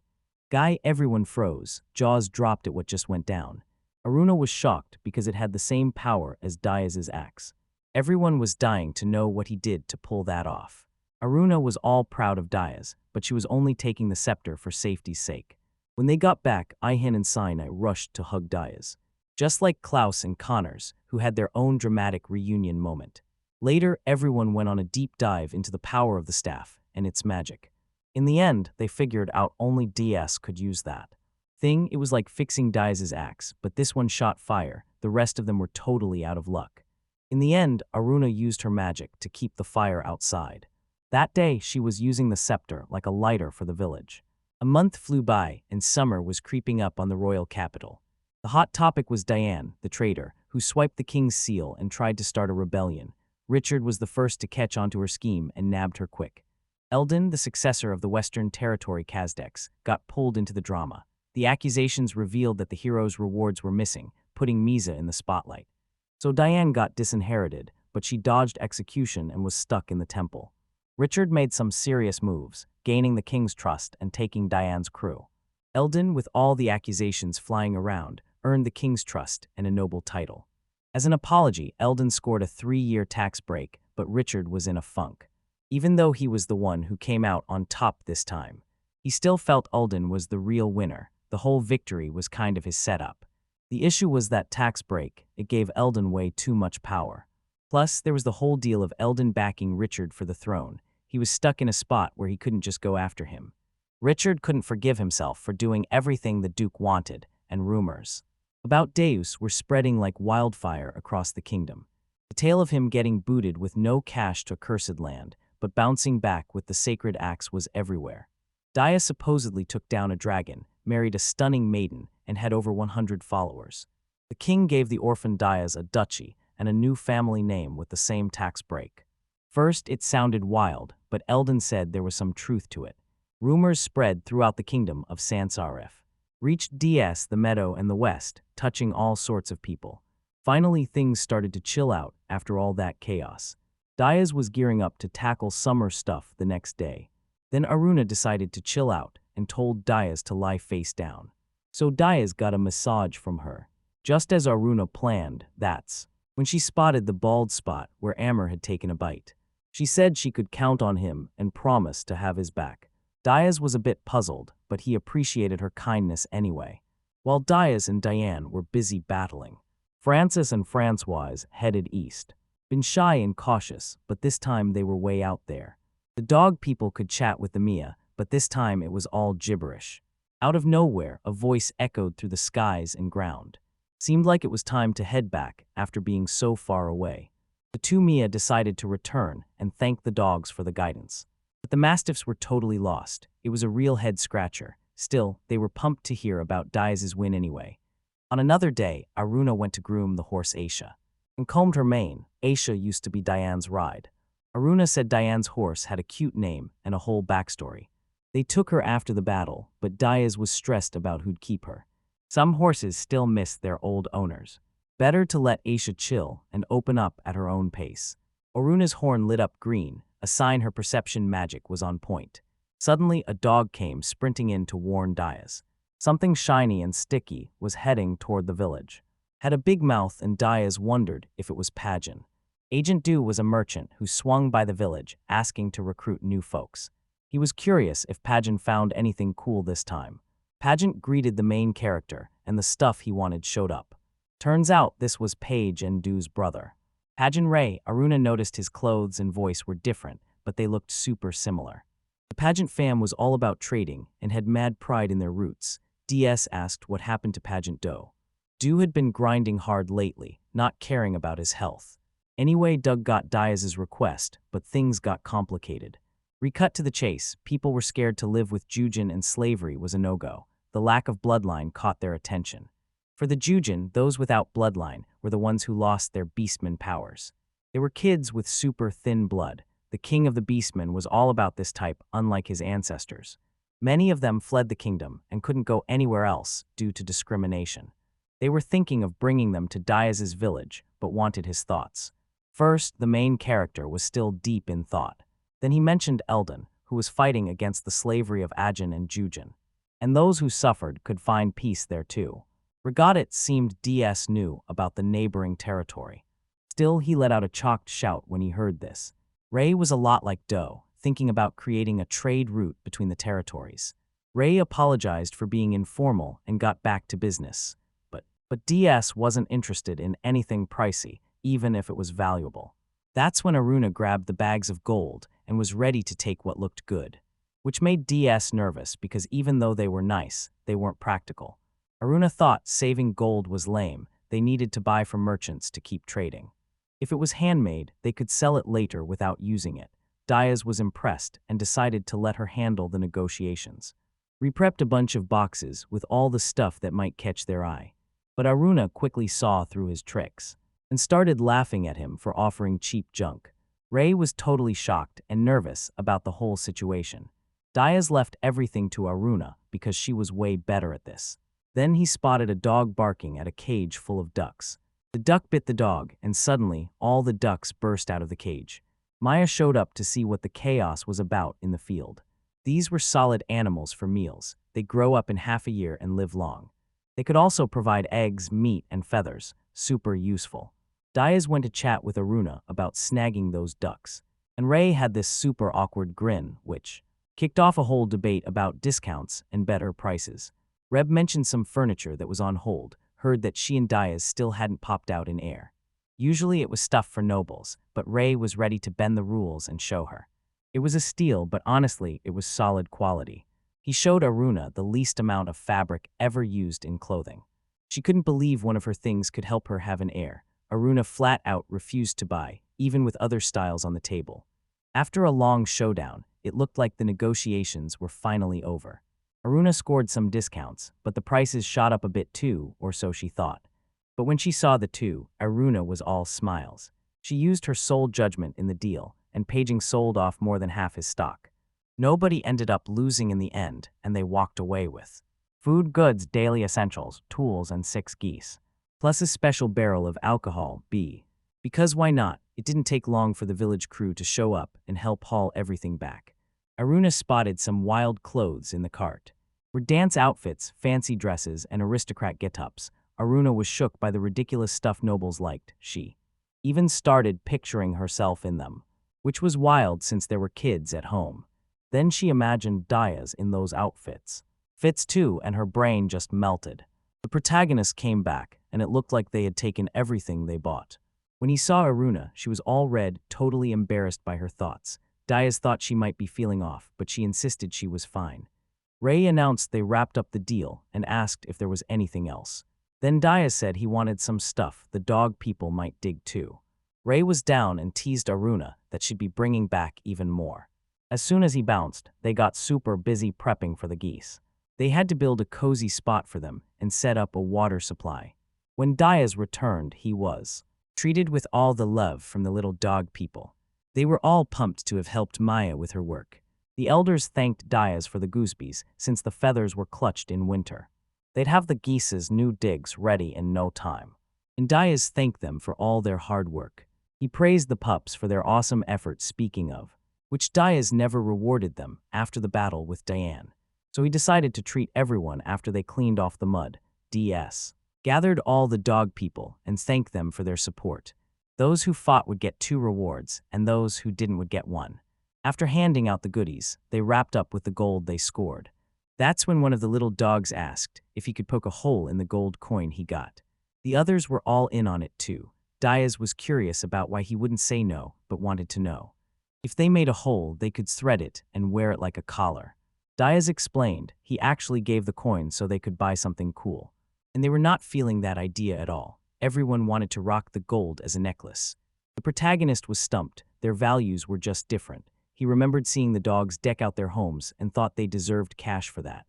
But it seemed this memento vibe was important to them, too. DS asked if they had any attachment to the gold or silver for. With them, it was all about appreciating something shiny, but no real attachment. It was more about who gave it to them than what they got, so Diaz suggested a different reward.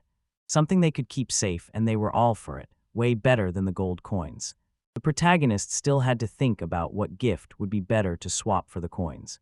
And Aruna suggested fangs or bones from creatures they hunted, which sounded awesome, and they were totally on board with that. Aruna decided to wrap up the meeting, and Diaz would personally make the necklaces. He thanked Aruna for the idea, but she was just happy to help. Speaking of which, Aruna wanted a necklace too, and surprisingly, DS was cool with it. Senna and Ihan popped up after studying with Amr in the meantime. They wanted necklaces too, but for Diaz, that felt a bit weird because they would make necklaces from buffaloes, which were animals they had actually eaten, which made both of them instantly decide they were over that idea. But honestly, making necklaces seemed tricky, but they didn't even have the right stuff. Aruna still thinks it would be cool as long as she pours her heart into the gift. The dog people don't care about physical items, but the vibes when they get the gifts. If you put your feelings into them, they'd appreciate it no matter what. She suggests adding a little gem to spice it up, and they had a bunch of those. Diaz still feels unsure if he can pull it off, to which Aruna reassures him that everything will be chill. Still, crafting handmade stuff was her jam, and she teach him to. This calms Diaz down, and he thanks her for the support. Actually, Diaz realizes Aruna can read him like an open book. And she laughed at that. He was pretty easy to read, in a way, even. And Diaz could vibe with what everyone thought since they were so tight. Time flies and Diaz makes a necklace. This shocked it turned out better than he thought. Aruna came to check it out and saw the final piece he whipped up. Aruna put on the necklace. It looked awesome, and the dog people would totally dig it. 3 days to make one, making a bunch would take forever. And Aruna says there's no need to rush, he could take his time. DS realizes he should keep grinding every day. Then Aruna mentions she wanted to learn how to make Kamidova. Diaz thought it was one thing, but she was literally talking about it. Kitchen, now they had one, but it was tiny and made it hard to store their stuff. Then Klaus suggested baking bread in the ovens and adding a sink too. They'd build a roof for the kitchen. Aruna was hyped imagining the outcome. The protagonist was curious about what kind of dishes she'd whip up with a Kamadoba. The only worry was where to snag the materials for the roof. Aruna thinks she could hit up Camelots. They'd make a roof from a stable that was easy to use. Diaz planned to write a letter through Grant. Connors would be back soon, and he wanted to ask her. Connors went to the village to see if the dog people were settling in before. Before Cannies returned, they had to build bigger spots for Klaus and other stuff. Diaz was confused, trying to figure out what went down with Klaus and Connors. He replies that it was nothing serious, but Diaz wasn't getting it. Aruna couldn't believe Diaz didn't see they were into each other. Diaz had the most shocked face ever. Connors went to tell her dad about their thing. Aruna sighed at her husband's slowness. They'd always been super close. Diaz never noticed anything beyond his own food. What a goof. Anyway, he wanted to say that Connie's would be living with Klaus from now on. If things went well, maybe they'd be blessed with a kid soon. The protagonist thinks that's cool. He's happy for them, but also surprised. Outside, Diaz hears the dog people hyping up Aruna's necklace, eager for theirs. Diaz didn't know she was into it that much. Meanwhile, poor Klaus had no clue what to give as a wedding gift to Connors. So Diaz kept working on the necklaces, getting better with each try. At that moment, the twins showed up to spy on his. He remembered they wanted necklaces too, and Diaz promised he'd make some for them. The protagonist, had to get up and shut the door after they left, only for the door to swing open again and send Diaz. Klaus shouted that he wanted to talk about something important, and Diaz felt a bit anxious about his nervousness. Business, apparently. Klaus was stressing over what to give Connor's parents. Connors didn't think it was a big deal, but Klaus still wanted to be respectful. So Klaus came to ask Diaz what he thought would be a solid gift. In Diaz's case, he didn't really have many options. He could gift materials from an earth dragon, and Klaus was blown away by that idea. In the end, Mara was touched by the wedding gift, even if it was unintentional. But the thing is, values depend on each culture and person to person. In fact, Klaus wanted to give something to his in-laws that he earned through his own strength. Now that they talked, he thought he knew what to give them, maybe something from a hunt. Diaz got it, but hunting earth dragons was risky, and buffalo meat might not cut it. So Diaz thought of something soft. If he went after the buffalo, he could hit up the Oni village and trade for some Mia wool, which would totally be a solid gift. Camelots must have top-tier wool. No doubt his in-laws would be stoked. Meanwhile, Diaz was dropping some hunting tips that might actually help. Klaus was pumped, ready to soak up all the knowledge he could get. 5 days flew by, and Diaz was still cranking out those necklaces nonstop. Once he got the hang of it, he was finishing them up way quicker. Then Aruna and Connors popped into CDS right after she got back from her trip. Connors felt bad for interrupting Diaz's grind, but she had some big news. She got the green light from her parents for the relationship and was moving in with Klaus. The main character was all for it, hoping she and Klaus would vibe well. There was a long pause before Aruna nudged Connie's to spill the other news. Eldon and Camelots were off to the royal capital and were MIA for now. Connie's dad took Eldon's spot, and since he was busy, only her mom would be at the wedding. Klaus and Connors would greet them, and her dad was throwing a banquet to celebrate. Diaz felt like he was forgetting something super important. So he asked when she was planning to roll out her plan to go there, and she shot back with an answer that totally caught him off guard. Connors was surprised because Klaus was probably off prepping the wedding somewhere in the village. Day after day, Klaus was out hunting buffaloes and only snagged 2. If he had just used Metobai, it would have been way easier, but Klaus was being stubborn. No matter how many people tried to help, Klaus was not having it. He kept sprinting across the vast lands, trying to score a solid gift. Meanwhile, Connors was waiting to slap Klaus as soon as she saw him. She was nervous too, but Klaus was being a total goof and didn't care. Her mom said that for people like him, a slap was necessary, and Connors was ready to deliver. After their chat, Cannies bounced and Aruna was busy practicing slaps in the air. She was getting ready in case she had to fulfill her wifely duties. DS sighed, hoping she could chill and it wouldn't come to that. If she ever slapped him, he'd know it was totally justified. And Aruna laughed at how Diaz was handling the whole situation.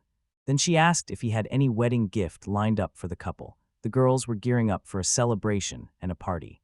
But from Diaz's face, it was clear he hadn't done a single thing or even thought about it. He stammered that everything would be fine, and he had something for the ceremony, or rather, he still had no clue what to give them as a gift. Immediately, he had Aruna practicing even more slaps in the air to motivate him. DS knew he was in deep trouble. He had to find.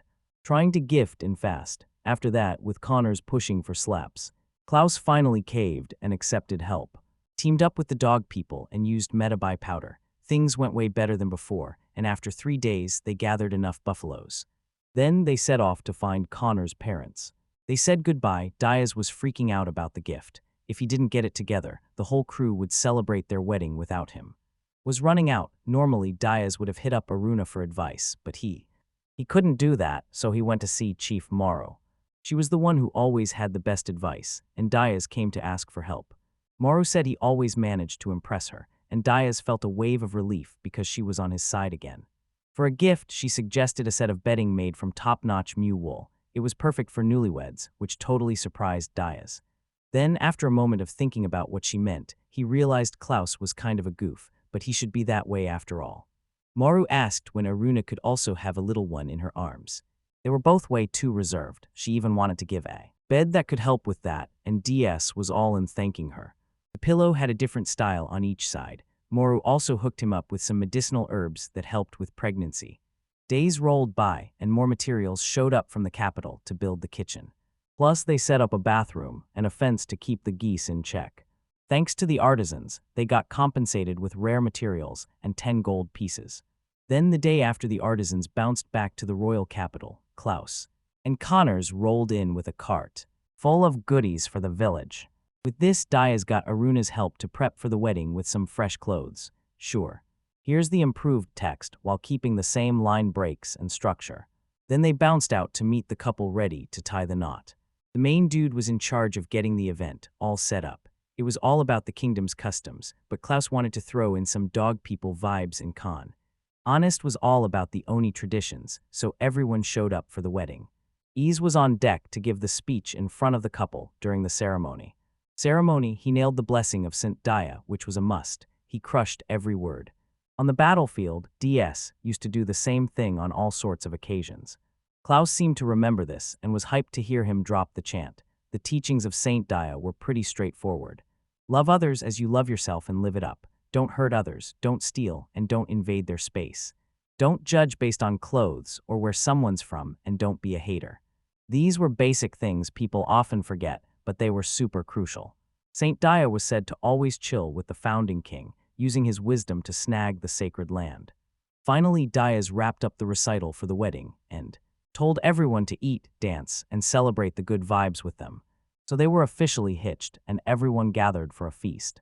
DS kicked things off by munching on some bread, made by Ahan and Sinai, who were stoked. Aruna made sure the two kept it classy at the table, like a true mom. Then they started celebrating even harder by tossing laos into the air. This was the dog people's way of celebrating the dude who found happiness. Not that Klaus was planning to bounce from the village, but it was still a fun custom. The little ones gave a massage, said to kick envy to the curb and bring good luck. To Klaus, it felt like a tickle fest, but he loved the support from the dude. Then Klaus thanked everyone for celebrating this new chapter and promised to build a family full of love in this village. Connors jumped in, saying she'd also work hard to bring him happiness. Everyone was proud of the couple and clapping away. So the party kept rolling, with everyone dancing and soaking up the vibe. Aruna called Diaz to dance too, and he got a bit nervous. The Oni tribe doesn't really do this, but Aruna picked up some moves in her free time, so the two started dancing together, even though DS was a bit off. Awkward as time flew by. The dance and the meal wrapped up and everything got quiet, marking a moment in the village's history. It was getting late and everyone should hit the hay, but before that, Diaz decided to hand out necklaces as a reward to the dog people.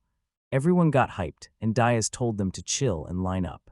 He wanted to give them out earlier, but the party was too lit to interrupt. Soon, Diaz handed a necklace to everyone. In the village, no favorites, even. Connors got one and was all smiles. Diaz wanted it to be a keepsake for joining this crew.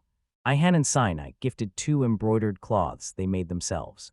The dog people brought shiny stones. Francis and Francois gave horn fragments, and Amber wrote a Home, Klaus thanked everyone and was curious about the saltstone he got. That's when Diaz went to grab his own gift, bringing a massive haul.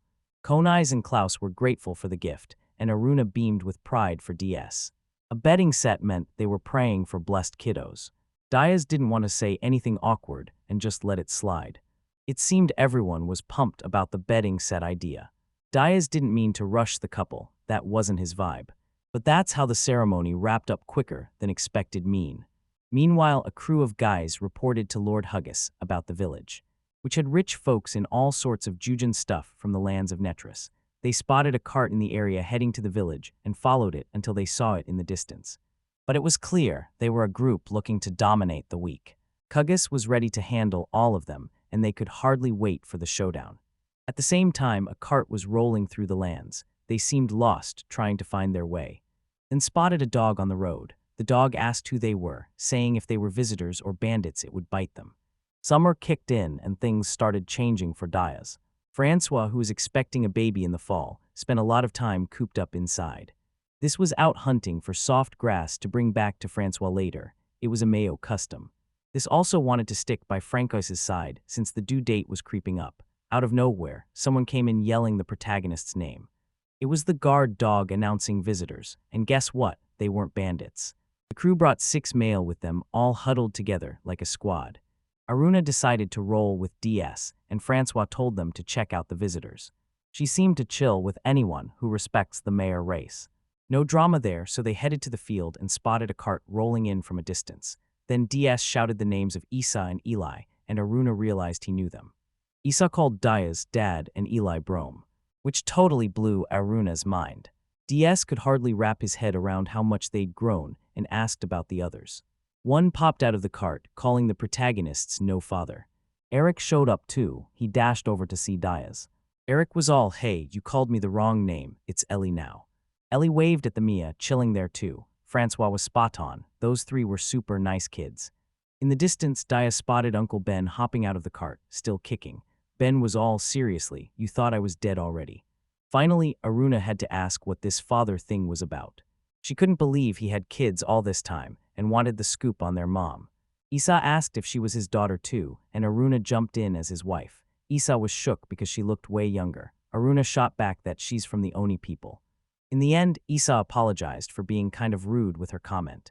This made Aruna apologize too for being a bit too pushy. But before Diaz could spill the tea, suddenly Aruna's horn lit up red. They all turned to see a group of people coming their way, and his crew bummed out because he had all this loot but wouldn't share. He had taken out countless folks and was over it, so he wanted DS to bow down. Luna couldn't wrap her head around what this fool was saying. Then out of nowhere, the group vanished, leaving Huggis all confused. Eli was scratching his head, wondering how they went invisible without magic. Issa realized they were being followed. She heard about Huggis, a knight-turned-bandit. Finally, Aruna had a light bulb moment for Diaz. Meanwhile, Huggis was yelling for his crew to hunt down those cowards.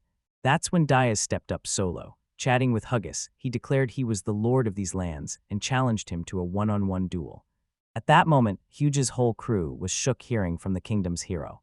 Aruna whispered that everything would be cool as long as Diaz repeated what she said. Diaz said if he beat Huggis, he'd obey him, but if Huggis won, they had to surrender. The protagonist dared Hughes to drop his sword and come at him if he wasn't scared. When pushed, Huggis decided to ditch his sword and come at him bare-fisted. Aruna knew he was a total idiot who'd fall for any silly bait. Soon, Huggis came charging in, throwing punches like he was in a video game. And to his surprise, Diaz took those punches like a champ. Huggis couldn't believe a hero was out here, acting all lord-like. Diaz shot back that even the strong can't go solo. He's got a whole crew backing him. And then he laid the smack down while seeing Huggis should work harder for his crew. Huggis got wrecked, turned into dough after DS unleashed his strength. His crew rushed in to help, realizing they were totally outmatched. Issa and Ellie were hyped because Diaz was a total beast after all. Aruna said they were all part of Diaz's family. They could vibe for him. Then she asked where his mom was because she wanted to meet her. Issa replied that they were all orphans and called their caregivers parents. Now Aruna got the whole situation and how she misread it. Issa was worried about Diaz losing, but Aruna assured her she'd have their backs if that happened. But if it was a strength contest, there was no way Diaz could lose. Eli's brother was loved by everyone, no cap, even alone. In the orphanage, Diaz hustled hard to live life and help the orphans. He brought everyone together and created a cozy space for them. The kids looked up to him. Aruna was blown away that Diaz taught them to read and write. Thanks to him, the orphans started getting adopted and earned adults' trust. They began to see Diaz as a leader, a brother, and a father. Their bond was unbreakable. The old dude with them was Uncle Ben. He was the father of his brother who worked at the temple. Ihan and Sinai were super curious about Diaz's parents.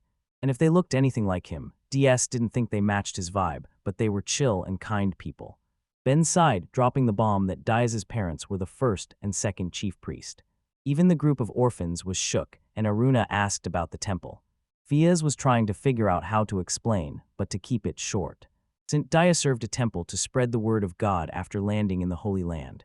When St. Dia passed away, the temple became part of the kingdom, and a bunch of priests took care of it. With the teachings came a ton of questions about God's origin and plan. Parents, Ben explained, there are 4 temples flexing their authority, with a big one at the center where Diaz's parents were. But the big temple today was run by some seriously shady priests. It seemed the drama had been brewing for years before DS even showed up. School wanted to stick to St. Dia's teachings, while the modern crew twisted them however they wanted. His parents and Ben were all about the old school, but the new wave totally outnumbered them. Then Ben bounced from Diaz's parents and headed to the sacred land. When he rolled back to the capital, Diaz's parents were MIA, and so was the old school faction. Ben was stunned to find out the son of priest had turned into a warrior in the war.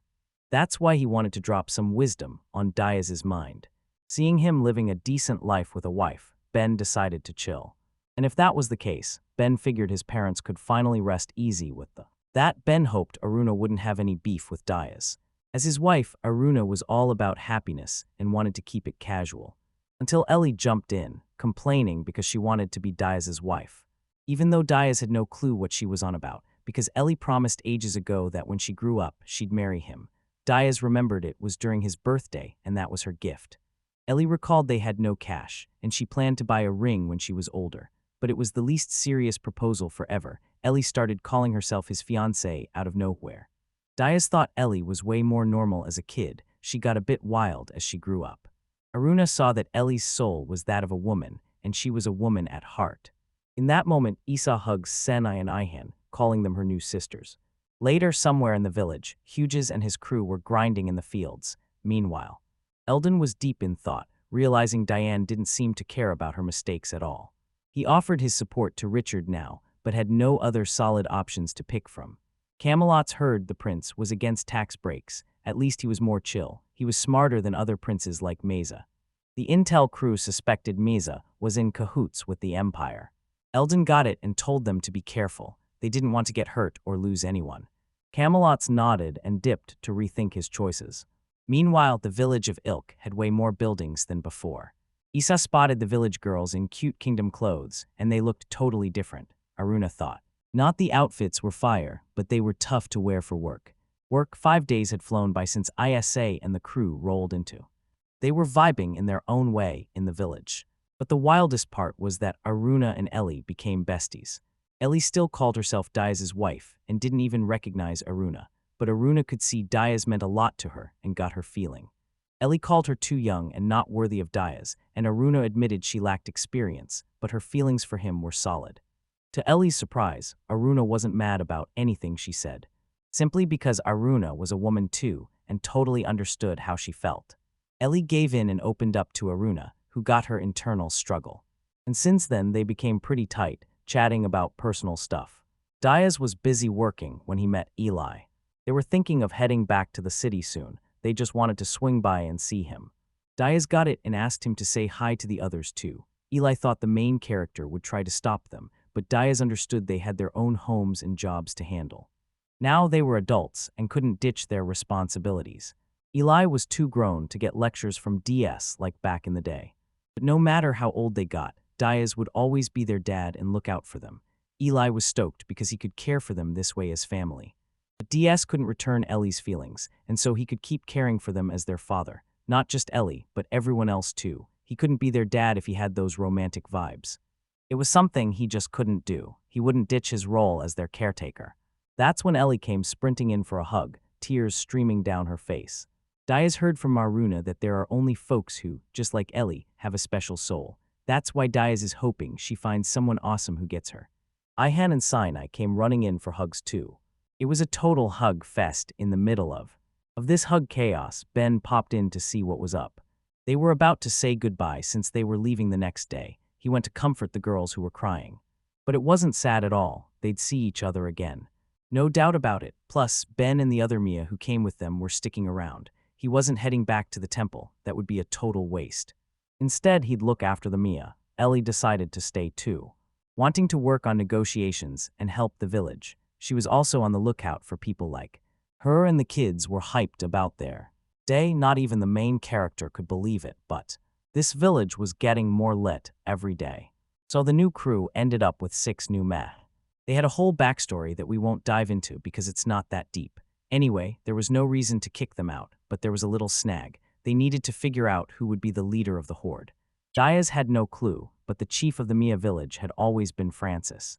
With the new squad of Mia rolling in and their other chief, they had to make a choice. Diaz thought maybe there could be one chief per horde, but each Mia has its own rule. What stressed him out about picking a new chief was how they'd even do it. The 2 former chiefs gathered in a circle, and DS went to check it out. That's when he realized they were choosing through singing. We're trying to belt out some strong and brave tunes. Each song had its own vibe, about how they'd lead the crew and all that jazz, how serious they were, and how they believed they could handle the group. The selection wasn't just about who could hit the high notes, but about the strength of their feelings and principles as a chief, and after picking a new chief, the Maya would back him up and sing along. Diaz was left scratching his head. Because Francois didn't support Francis from the jump, but it was because nothing about his love for her made him a solid leader. The sheep got to have kids eventually, and for the little one's sake, a good leader was key. Diaz was shocked because the mayor could get this stuff too. The singing battle went on for hours until the sun started to dip. They were getting low and hoarse from all the effort, but they kept going. In the middle of the struggle, the Maya with the big eyebrows noticed something. Several Mia were walking, and at that point Francois followed the crew. They all rallied around Francis and got ready for a chorus. Francois waited until the end of the competition on purpose to help the squad. There was no way to top this result. The chief was locked in. The Maya with the thick eyebrows didn't throw in the towel. He'd sing until his voice vanished.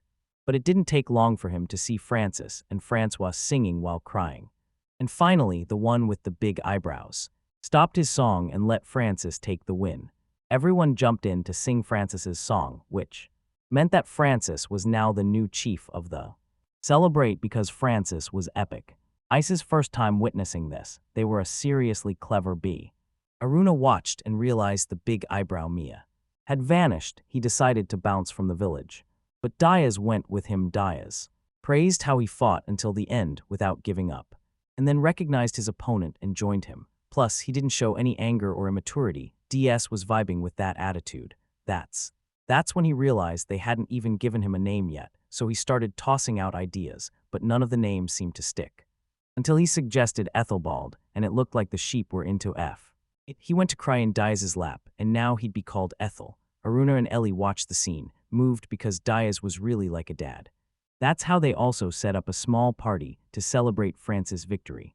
During this fun, Diaz decided to name the rest of the Mia.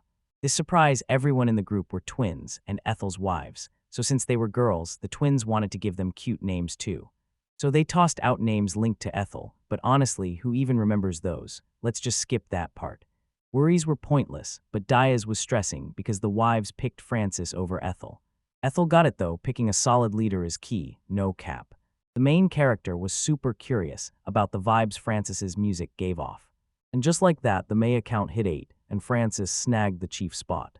At Eldon's place, it was time to meet this dude, and rolled up to meet Juha, the kingdom's top soldier who thought he was a total snack.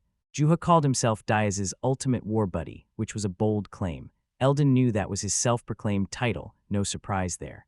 Juha partied hard until dawn, causing chaos, but he was a wild card. Normally, Eldon wouldn't vibe with someone like that, but during the interrogation, Juha claimed he was an unsung hero, wanting to chat with the Lord of the Lands. Eldon listened to his tale and decided to check him out, just to be safe. His chin could pull in the crowd, but Eldon was totally unbothered. Honestly, Eldon just wanted to figure out who Juha really was and if he actually fought with Dias. Juha said he could just ask Dias himself, since they had some epic moments together. Eldon shot back, "What's your deal here, even if your story checks out?" Juha said he let himself get captured on purpose to meet Dias, but then had second thoughts because the food, the ladies, and everything was fire. Everyone was always smiling, blown away by the culture, and couldn't ignore the park they built.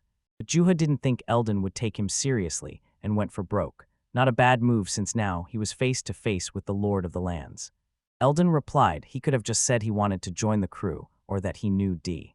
Yes, but Juha thought that wasn't enough and tried to push it further. He wanted to know what it would cost to stick around. DS did it for free, but he figured the Lord would think differently. After some thought, emphasizing temporarily, Eldon hired him for a sweet deal. Meanwhile, Eli and Isa dipped from the village of Ilka a week ago. The letter Dia sent to the guild with his ideas should have hit by now. He heard from the priest that the non-bloodline folks would be rolling in soon too. He was stressing about their plan to do business in such a tight kingdom. So, Dias thought about setting up a Kazdex branch in the guild. This way, they could do business for the Ilk village peeps with Kazdex, which would pass it on to Sansarif and the kingdom. It would boost the guild and keep the economy buzzing. That day, Aruna was out picking goose eggs for dinner. Ellie was thinking about her magic that lets her see souls even inside eggs. She could tell which ones had life and which ones were good for dinner. The ones with life were left to hatch, no questions asked. Sina and Ihan were with DS, taking care of the chicks, and totally loving it. Aruna was cracking up because he was playing with the chicks after work and everything was chill. Ellie thought about how hard work was seen as a dude thing in her culture, but Aruna was grinding too. Normally, Aruna wouldn't be about that life, but she'd say she was more of a good woman than just a worker. This made Ellie smile, because Aruna wanted to hear stories about when she was called masculine. Her family was pretty broke, and as the oldest daughter, Aruna learned to hunt and be independent. But it was through her patrol gigs that she met DS and felt fulfilled. Then Ellie asked why her family was struggling. Aruna didn't mind spilling. The reason was they were just not great. Her dad was a regular dude who did basic jobs.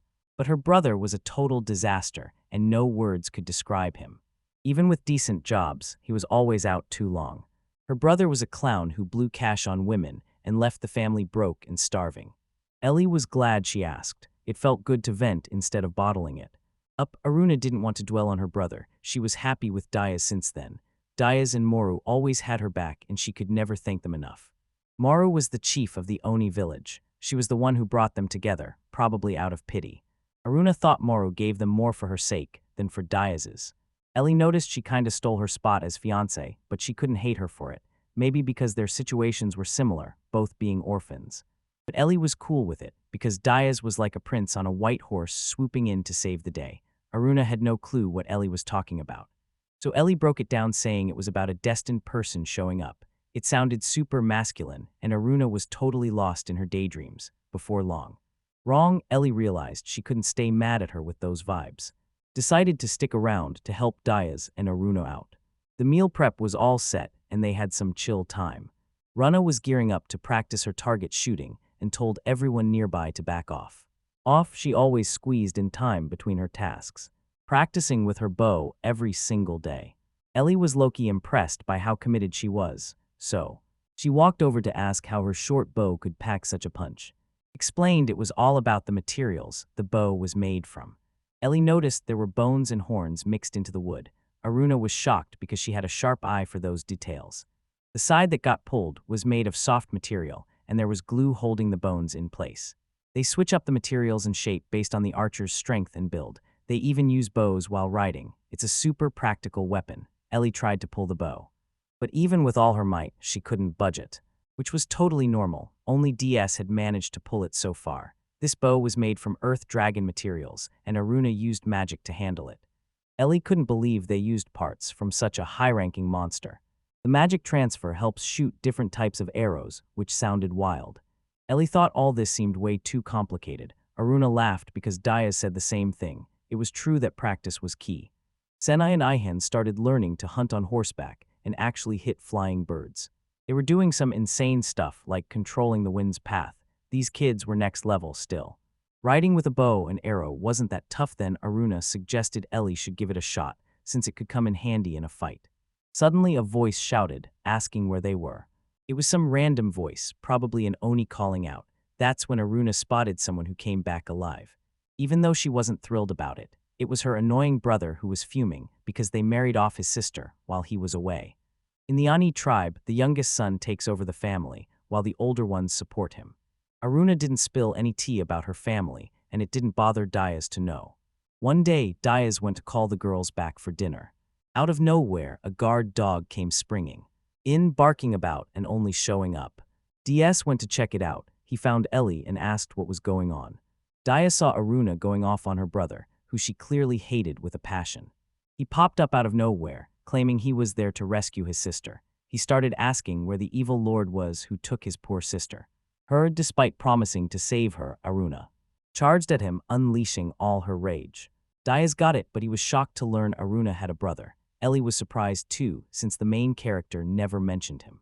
He hadn't seen him at the wedding, and Aruna never brought him up. The brother was practically begging to be heard. Diaz asked Aruna to at least listen to him, since he was trying so hard. Plus, Sinai and Ihan would be showing up soon to see this chaos. Finally, Aruna paused and stepped back, realizing maybe she was being a bit harsh. But she let go of her brother, still fuming with tears of rage. Diaz stepped in to comfort Aruna, and the brothers started yelling at him. The protagonist couldn't believe. He called Aruna quiet and sweet when she was anything but. This was Zord, Aruna's older brother. They were more alike than they thought. The two didn't vibe at all. Zord cared for his sister, but Aruna couldn't stand him. She was super strict about masculinity and recognized Diaz for who he was. Zord came back to take down the evil lord, who he thought was Deus. After hearing his sister got married, Zord flipped out. Thinking she was sold off for cash, he went into a rage when he got back to the Oni village. But that was the deal. Even when he tried to explain, Aruna wasn't having it. Diaz was left scratching his head, wondering what the drama was about since he had been quiet. Ellie started to suspect he was jealous of Diaz, but he denied it. He seriously couldn't believe Aruna fell for someone, which made Ellie wonder why he blew all the family cash if he really cared about his sister. He felt super guilty about it. But it was too late for that, still threw out an apology. This just made Aruna even more mad, because even when his fam tried to stop him, he didn't listen. Then Zorg dropped the bomb that the woman he spent money on claimed she was sick, and he helped her out. And even with the whole soul judgment saying she had a blue soul, Aruna was fuming, because it was obvious she was lying, even after saying multiple times that her brother was being played. Shade, he never listened. Diaz asked if a soul could be blue and still act all shady. She explained it was a type of magic, so yeah, it could be blocked or twisted. You could pull this off with magical tools, or if someone had more magical juice than them. Zorg was born with barely any magic, so it wasn't shocking. Sometimes you'd find folks like Asa who had more skills than Aruna herself. The protagonist was shook, but apparently Asa was deep blue and used magic. This meant Zorg ran into a liar who knew all about the Oni peoples powers. It wouldn't be wild if there were peeps who could mess with the detection results. That's why this magic was a total double-edged sword. At the end, Zorg and Aruna didn't chat more than that. He got the misunderstanding. Then DS listened to everything Aruna had to spill before they bounced. As they walked away, DS noticed Zorg was still looking all gloomy. The protagonist jumped in saying it was getting late and they should crash with them. Zorg shot back angrily, and Aruna was on board because she didn't want the hassle. Still, Diaz was worried because the lands were sketchy at night. Aruna flat out refused to let him crash there and didn't even want to see his face. The dog people suggested he could crash it there. Place 2, D-side, because the siblings were really not vibing. The next morning, DS woke up early with a bad feeling and went to check on Zord. The weather was chill and pretty nice, so he thought maybe he was just overthinking it. As they walked, Zorg asked why he was even bothering, what did he want, and why not just leave him be. Diaz replied that he was family, no way he ditched him. Plus, after everything that went down, Aruna seemed genuinely worried about her bro. Zorg was carrying a bow and arrows made by Aruna, which she gave him when he left. She said it was a busted prototype, but Zorg was hyped because it was from his sister. The family bond was still there. No matter what, it seemed Aruna still cared about her brother. Zorg was frustrated because DS needed to be blue too. The fact that he didn't use magic made him an honest blue, and Zorg got annoyed. Diaz said he lived with it, and knew it was just how it was since day one. On which made Zorg curious if he ever felt miserable about it. The protagonist shared that as a kid, he sometimes felt that way. All the kids learned to use magic and played happily with it. Diaz remembered crying to his parents and got mad too, but being surrounded by kind parents and a strict uncle, he learns a lot in life because he wasn't the smartest. Instead of envying others, he focused on what he could do. Zorg got where he was coming from, never thought someone could think like that. He was always judged for having little magic and never achieving anything. No matter how hard he tried, the only ones who didn't talk trash about him were Aruna and that woman who tried to help. It was then that Zorg suddenly jumped at something he spotted. He saw a wind dragon, or actually, 5 of them coming in hot. Zorg warned Diaz to head back to the village to keep it safe. Diaz was worried about leaving Zorg alone in the thick of it. Frustrated, Zorg explained they'd look for their eyes and ears first. First, they didn't have the power to take down the prey all at once and would try to take them out. Diaz could barely see the enemies in the distance, but that's what happens to those who don't use a bow. Then Zork showed how it was done, shooting arrows toward the wind dragon. It was then that the protagonist finally spotted them in the distance. Even though Zorg was trying to use the boat, he wasn't doing much. So Diaz pointed out that the bow was made of earth dragon materials, and the arrows were too. But none of that mattered now. If it was true, he should use it differently. Knowing this, he shot more arrows, and actually hit them this time. But they cranked up their speed. Now they were going full throttle. Diaz noticed the speed ramping up and ended up getting hurt in the battle. But instead of whining about pain, he was bummed about losing the clothes Aruna made. Then DS took down the dragon, charging at him in a flash. The protagonist got used to their speed, and Zorg was just standing there, shocked. Even with his axe, their shell was tough as nails. Zorg couldn't believe he was still trying this with so much determination. Dia saw the others still flying instead of attacking. Guessed they were spooked by the first one going down. They had dropped their guard before, but realized rushing in would be a bad idea. Still, it was weird they weren't breathing fire. I mean, they were dragons after all. Zorg said they weren't that strong with fire magic, especially from a distance, so they should bounce, or that's what they thought, but maybe they had a taste for human blood. For Aruna's village, Zorg didn't think they could let them live either. Diaz agreed. They'd definitely come after them when they turned their backs. But counterattacking wouldn't help if they could. Could just chill for a sec, that'd be better. Diaz thought if they could send the weapons flying, that might work. The protagonist was ready to try this with his battle axe. Zorg didn't think it was possible, the axe was too heavy. But Diaz was convinced he could pull it off with his strength. Then Diaz spun his axe in circles to build up speed, and sent it flying into the sky, leaving Zorg frozen in surprise. DS managed to take one out. Air and Zork had to admit, this dude was impressive. And then a bunch more came rushing at them. Fast, Diaz started taking them down one by one with just his bare hands. Zorg helped out by shooting a few arrows here and there. When it was all over, Zorg couldn't believe DS took down so many with his bare hands. In the end, he realized he had defeated that wind dragon, the kind that would wreck the whole Oni village. If left alone, he never thought he'd do that. Left confused about what was happening to him. At least, hunting dragons was never supposed to be like this. It was way off from what he expected. Diaz went to collect the dragon bodies, and Zord complained about him being reckless.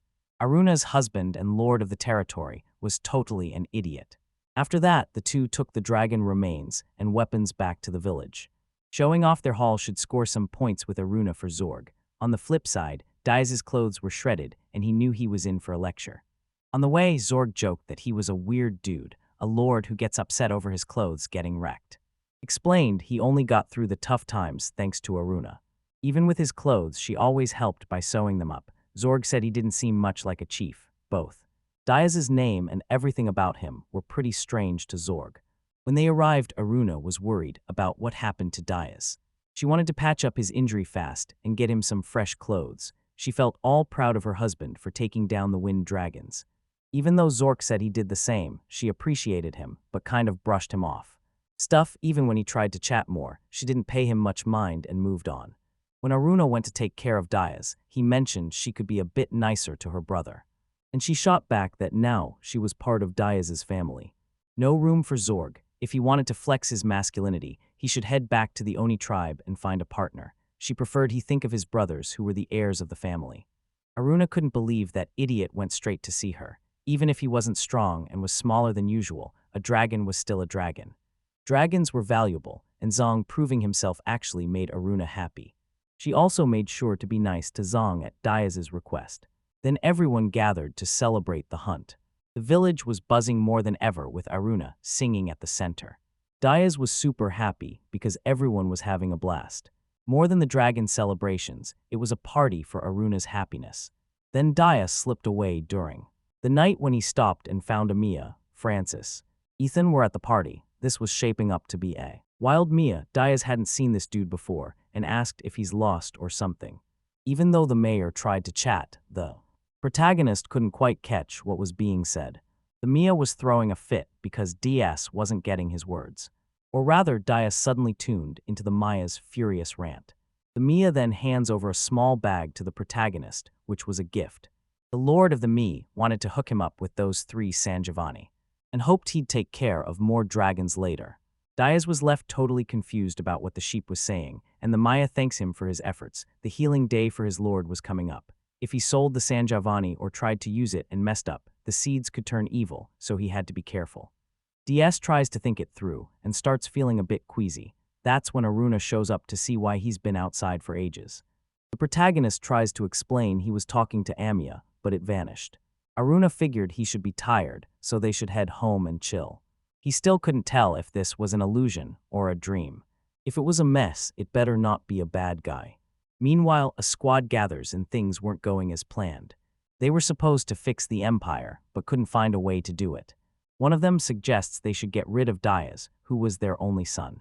The next day, Diaz spills that he's been feeling weird since he faced the dragons. His wife thinks it's just exhaustion and he should chill there, but since he seemed restless, Aruna suggests they take a stroll. At the meeting, the group thought taking out DS was a wild idea. The intelligence chief explained that the kingdom had been super noisy since the chaos with Mai.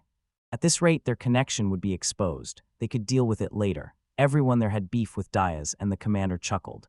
At that, because supposedly, Diaz and the commander's dad were enemies in war. They were rivals, but at the same time, Diaz was their benefactor. His dad was so stressed about it, he thought about ending it all after the war. And who saved his dad was Master Diaz himself. He not only saw through his plans, but thought they were whack for a warrior. Diaz triggered all the traps and confronted his dad directly. Giving him an honorable death and handing the axe to Diaz was unforgettable.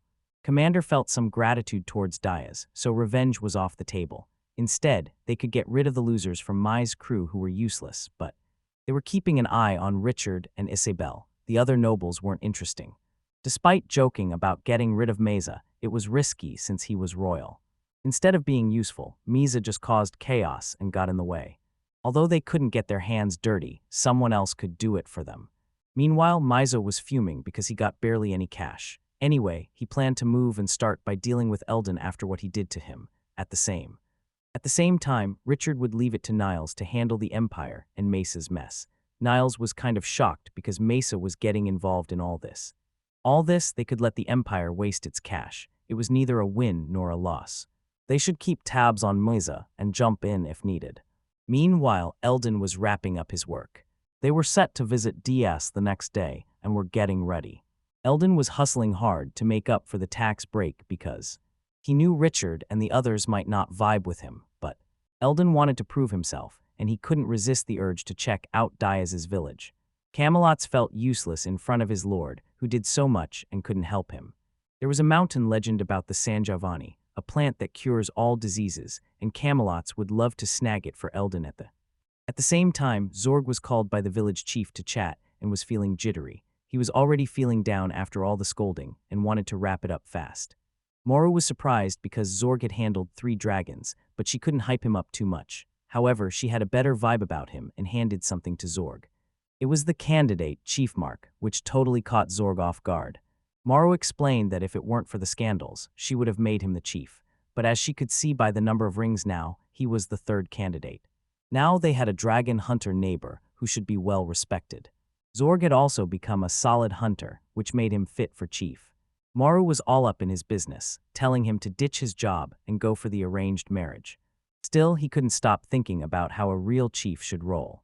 While Diaz and his fam were vibing on a chill day off, ready to head back home. Home, Aruna checked in on DS and he looked super relaxed. From the next day, the main character knew he had to step up too. Then out of nowhere, he felt weak, even after all that rest. Suddenly, Diaz dropped to the ground and Aruna freaked out, screaming for him. When the main character woke up, everyone was totally stressed. Diaz had no clue what went down, but he collapsed and had a fever all night. Turns out it was from the injury he got fighting Drake. There might have been poison in those beasts. A regular person would have passed out way earlier, but Diaz's tough body held on longer if that.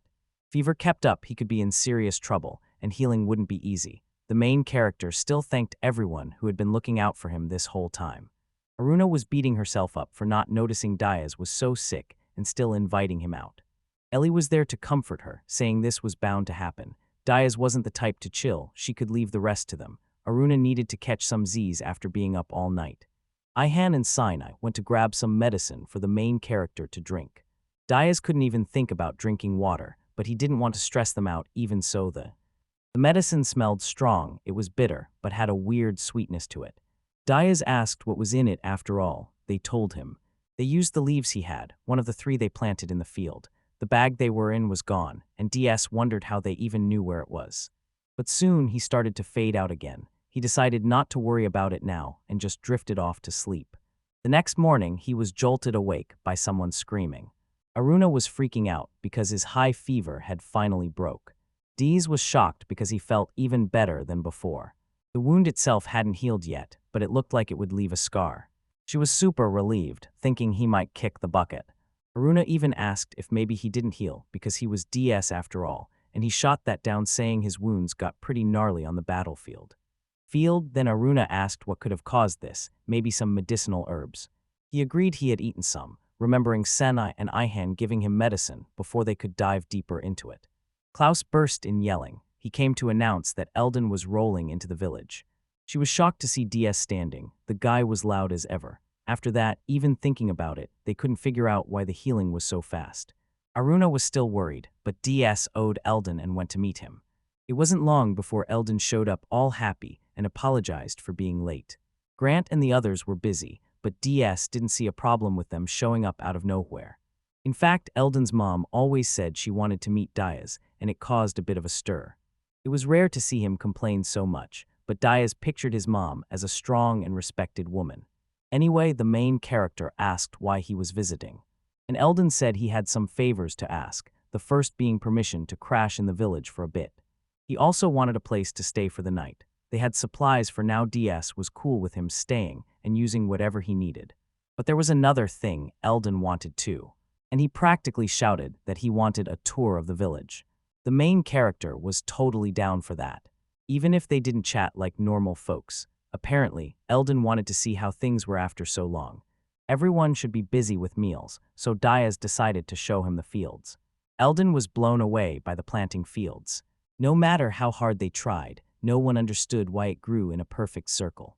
So they moved on to show the animals, and Eldon was stoked to see them all. It was when he stopped noticing a horse. That looked like it belonged to royalty. Diaz was confused about what was up. Hold On brushed it off cause it wasn't a big deal. Fields, Sina and Ihan were taking care of a specific spot. Suddenly, Connors showed up with the dog people to welcome Eldon. They happily told him they had fun every day. Omelets arrived to announce they finished with the shelter. And Diaz fell to his knees. Rana checked and he was fine. Maybe it was just his balance. It was then that the main character saw the girls handing something to Eldon and Camelots. At the same moment, the two dashed over to them. Eldon chugged what they whipped up. It looked like some bomb tea. Diaz said, sorry for making him drink something weird. It was San Giovanni leaves. And Eldon shot back that his nose was pretty special. He could sniff out poison just by smelling. Plus, the girls were worried about his health earlier and were stoked about that kindness. San Giovanni was this ancient herb, super rare and legendary. Just a tiny bit of it could zap any illness away in no time. The story goes that when the founding king got sick from an epidemic, St. Dia begged the gods and boom, the remedy was born. Camelots always prayed to the gods, hoping for a shot at having it. People will chase the impossible, and for Camelots that was San Giovanni. After that, they went to chat with the girls about using the herbs without asking. They fired back that it wasn't without asking. Worried about Diaz's health, just wanted to help. They asked Diaz while he was snoozing, and he gave them the green light. So they went to hit up Maya and Amber for help, and the two jumped in to make the medicine. They used one leaf for Diaz and the other for Eldon, so they weren't wrong. Diaz gave the thumbs up even if he didn't remember. Since making meds could be risky, they promised to loop in Aruna for backup. That night they were all set to crash, and Diaz switched off the lights. The twins lost their parents to an illness, but now they were buzzing with excitement. Even with those painful memories, they were staying strong. Their suffering should have really stressed them out. Diaz said he made them worry. But he was all good now, so they could chill. Still, he felt kind of lame. He should have been the one protecting them, but they were protecting him. Now Diaz felt pumped knowing he was tight with these people. They were a family, and nothing could break those bonds. The next day, Eldon was apparently bouncing off the walls. Usually Eldon took meds every morning, but this time it wasn't needed. It was probably the San Giovanni working its magic and healing him. He ran so much he was gasping for air. Even though he felt better, he wasn't fully healed yet. The San Giovanni was the real deal because it cured his illness. It was a miracle, but no matter how much he felt better, it took a ton of energy to push through. Eldon said sorry for making everyone stress, but just like the doc said, there's no need to worry anymore. After checking on his health, they jumped into why he was there. Finally taking Amer and Ellie with him, they had a great time. Headed to meet Eldon at the meeting, we're going to kick things off by talking about the message they got from the king. But first, Eldon thanked them from the bottom of his heart for the San Giovanni. No matter how much he thanked them, it would never be enough for such a miracle. Then Diaz took the chance to spill about the mysterious me that gave him the San Giovanni. Diaz knew the chances of the me being legit were high. Depending on how you looked at it, if Eldon paid DS, it could seem like taking advantage of the gift. Any gesture of payment would be the same. And to avoid any sketchy situations, they'd handle it this way. None of the adults in the village can use the herb without having bad vibes. The reason was that the adults always acted this way. But it only worked because Ihan and Sinai made the medicine. They did it without wanting anything back, just pure goodwill. Maybe it was better to leave it to those two to sort it out. The best move was to lower their expectations and pretend none of this happened, even if they the end tried to plant the San Giovanni. It was better to dodge problems and consequences. If word got out about the plant, human greed would hit the village hard. But Eldon asked if he'd change his mind if someone was on the brink of death. Diaz replied that he wouldn't change his mind, even with the San Giovanni that could save a life. He'd be favoring that person. That's why they trust the hearts of the innocent girls and fate. Being blessed with the San Giovanni and the girls using it should be fate. If someone else is meant to be saved by the herb, they'd find their way in the village. And if those people had bad intentions, they should also face the music. Finally, Eldon sighed getting his decision and asked Camelots to keep it on the down low. Returning to the important stuff, they focused on the conversation. Conference, it was about the king's message, his new title as duke, and the chance to change his family name. Diaz was totally shocked because he was about to become a noble. But everyone else was stunned because technically he already had a family name. Diaz still insists he's just a regular peasant. Heli jumps in, saying if he has land, he's already a noble. The fact that Diaz never called himself Netros was a total surprise, honestly. Then Diaz remembers someone mentioning at the start that he could use it as a surname. Back then, he barely paid attention. He was too busy daydreaming about the empty lands. Eldon gets it. He couldn't escape his rough situation. That's why the king wanted to chat with Diaz so he could embrace his noble status.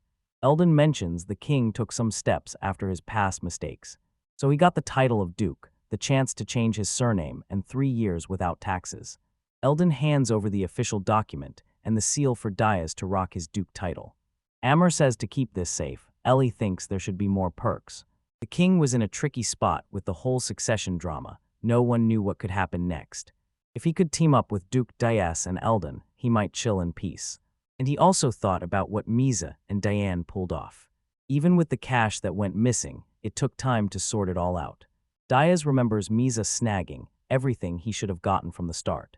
They said the money would come from public debts, but Diaz didn't want any of that. He was already deep in debt to the king and Eldon. What surprises Eldon is that he wanted to know why Diaz felt this way. It was because if Diaz had gotten funds, he would have never met Aruna or built the bond he has now. It seemed wild after all the chaos that went down, but DS thinks building the village is something they should do for themselves. As Lord Diaz would handle the money and his people on his own. Eldon understood his vibe, but the main dude misunderstood a few things. To start, it wasn't like Eldon would back him just because. He got a bunch of dragon materials from the land and other goodies. Maybe Eldon felt a bit guilty since he benefited a lot. Then there's the whole public debt situation. More cash he could snag, the higher his noble status would rise. The funds to support DS counted as public debt and made Eldon way more powerful. Plus, the king didn't lose any cash despite everything that went down. He thought he turned down a one-sided gift, but in the end, it wasn't even that. Then Ellie says she has an idea that could make everyone happy. They could build a road. The current road to Aluk was a total mess for carts. It was a pain for Eldon to travel there. So they should connect the city and the village with a solid road. That way they could use the so-called public debt money and create wins for both sides. Eldon agrees it's a brilliant idea and celebrates with Ellie. Gamer is pumped too because DS is super cool and fair, which makes him blush. Now they decide to head out and figure out what they need to prep for the road. Camelot shows up just as they're leaving, and Diaz mentions Juha since he heard he got hired. Juha is a total genius, and everyone's hyped by his advice. Diaz isn't too sure about this, but Camelot has to admit he's got a good side. Especially since he hates war and always tries to keep things peaceful. Amr asked how a military strategist could hate war. Diaz ends up agreeing. Juha himself said war just messes everything up. He believed the best military strategy was to dodge war through diplomacy. His skills were recognized and he worked in the royal castle, but he pushed too hard for a quick peace. Camelot mentions that his name and new family name were in the envelope he got. Diaz starts to sweat because he really needs a new family name. Amr reminds him that Aruna and everyone else would also share the surname. Diaz freezes when he hears that it would carry on for generations, and he needs to think of a good name. He's struggling because he can't pick a solid name. That's when Ben pops in and heads straight for Diaz. Ignoring the questions, he's thinking about what new name he should roll with. After checking with Aruna and the girls, there shouldn't be any complaints. Diaz still asks him to hold up because he wants to know what the name will be. First, Ben sighs because he always talks super formally, even though he's an adult and a D. Duke, it would be Mere Battle, a name that totally fits him and this place. Mere connects to Mia, and battle is an old school word for warrior or hero. So when you mash them together, battle means protector warrior of mirror. D's Mere Battle sounded super cool to Ben. The main character is down for it, but asks where this idea even came from. Ben says instead of stressing about the land's name, he should focus on the people living there. If they want to keep the friendship with the Honest, calling themselves protectors of Mia makes total sense. Netros wasn't cutting it, they should be looking ahead. If they plan to sell stuff from Mia, they could totally use that in their family name. Diaz then noticed he had a seriously wicked look on his face. Ben shot back that it wasn't a secret plan, just him thinking it through. He was dreaming about building a dope temple and would be stoked to use the family name. Ben was always dropping wisdom on the village folk. His advice came from past experiences and what he picked up in the temple. Diaz was cool with that, but he didn't get how it tied back to the family, but it should be obvious since they'd be worshipping the me in the temple. They said the San Giovanni was a gift from the gods through one of them after all. They could be seen as messengers of God, so a temple there would totally make sense. Anyway, there was still loads of time to figure it out. Ben just wanted to help the people with his advice for the good of everyone and his family. Setting aside the whole worshipping the me thing. The name wasn't bad at all. When to catch up with Aruna after wrapping up the surname convo, they were going to celebrate the decision that night with Eldon too. It was going to be a. Aruna mentioned they usually skip family names, but this one felt right. They didn't have paternal names, but switching it up wasn't a big deal. Diaz was kind of lost on what she meant, so he decided to show the girls. Luna asked the two what their paternal names were. The two said they were daughters of Diaz, which hit him right in the feels. And Aruna was hyped because the two were nailing this. It was normal to introduce themselves as linked to their parents or their spouse. It seemed Diaz could pick which part to roll with after all. It was common knowledge that the heirs from there would rock the surname. Aruna was all smiles, imagining she could pretend to be noble and the girls as heirs. If she had kids, they could use it too. Diaz stammered that he didn't mind. The life of nobility was a total maze. Aruna kept cracking up, while Diaz was all nervous trying to keep it together. At night, everyone gathered to celebrate. Eldon thanks for the invite, and they were having a blast. The girls seemed to be glancing at Eldon and Camelots every now and then. Diaz figured it was because they were stoked to see them. Safe, helping them bounce back from their illness, made them really happy. Now he got why they were smiling all the time. He was also surprised by the dog people taking their work so seriously. Diaz was pumped because it was a solid win for all of them. It made him realize how wrong Eldon was about judging the races in the first place. He was grateful to have this bond with DS, or he would have missed out on this moment. Everyone opened a new path and a future that Eldon had never seen before. Until now, his only wish was to end the war and discrimination. He thought about giving up because he felt overwhelmed, but seeing what Diaz built made him proud, and he told the Duke he was ready to give his all for Diaz, who wanted to return the favor. Time flew until the next day rolled around. It was the day they'd get lessons on nobility and etiquette with Aruna T. The whole aristocracy idea kicked off with the founding king. The king brought this whole aristocracy vibe to that massive territory. Creating ranks, the highest rank was the Duke, with a bunch of perks in the royal family. The biggest deal was being able to govern their territories. He could buy and sell land, explore uninhabited areas, and claim them as his. The reason Kazdex is so huge now is that his dad used financial resources wisely. Expanding the territory and buying others was one way, or paying fees with cash from the land. That's why they wanted Diaz to do the same, but he was mentally melting down. The forest on the map was in Eldon's territory, and he wanted to sell half to Diaz. They would negotiate it with. It wasn't about San Giovanni. Eldon wouldn't just hand over his lands as gratitude. He could think of it as something they needed. Eldon says Diaz should think about where all that wood for the houses came from. In the end, DS got everything from Aruna and Eldon. That's why Eldon asks Aruna where all their wood was hiding. After a second, the protagonist feels he's got a clue about it. The wood was essential, and if he asked for it, he'd sell as much as needed. Instead of drowning in paperwork, they could focus on selling the land and cashing in.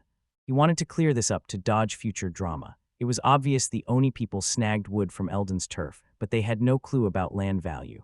Eldon explains that this is the tough gig of being a duke. They gotta make fair deals. Diaz shoots back that the only thing they could offer now was leftover cash.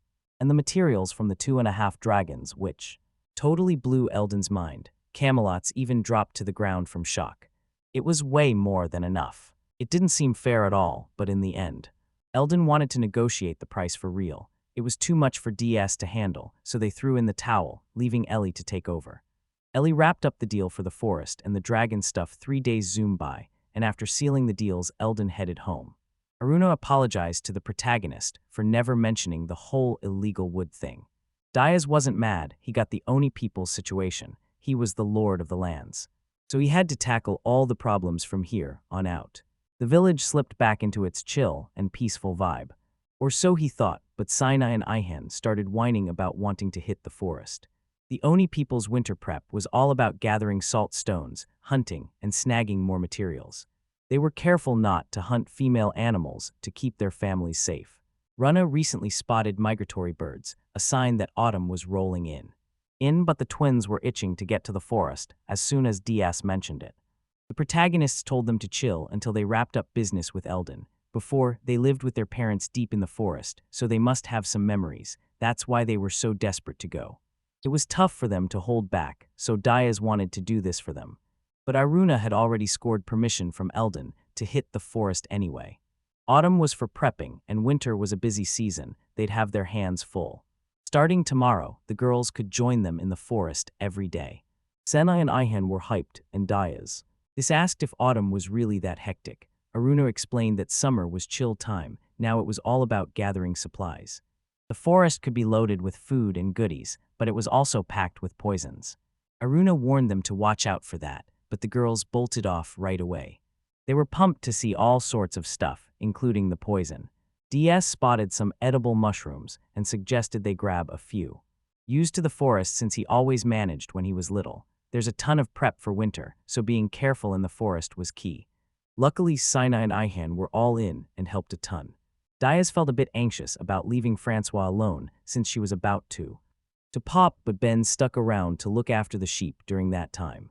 Aruna was pretty surprised because DS was thinking about munching on mushrooms. That's when Diaz realized he'd never seen Aruna use mushrooms in her cooking before. It was because Aruna couldn't believe there were actually edible mushrooms. They even tried to pick some, but DS warned her they were dangerous and a no-go. In fact, Aruna wanted to be the one teaching. She never thought she'd have to learn. She thought it was cool. Diaz was pretty charming like that. The girls soon found a tree loaded with nuts and started collecting. They should only grab the ones already on the ground, the girls got. The hang of the winter prep rules early on. Aruna explained that picking from the same tree would hide new sprouts and the animals could starve. Senai and Ahan were careful. It was clear they had experience with this. They'd prep for winter, but they shouldn't hoard too much. They'd gather some wood, and Aruna also wanted to hunt male beasts. He has heard about not hunting female beasts, but didn't get the rule. There's a rule about not hunting males during mating season to keep those beasts alive. Diaz was surprised because they took such care with the forest stuff. It was pretty epic. If they hustled hard enough, they could snag even more buffalo too.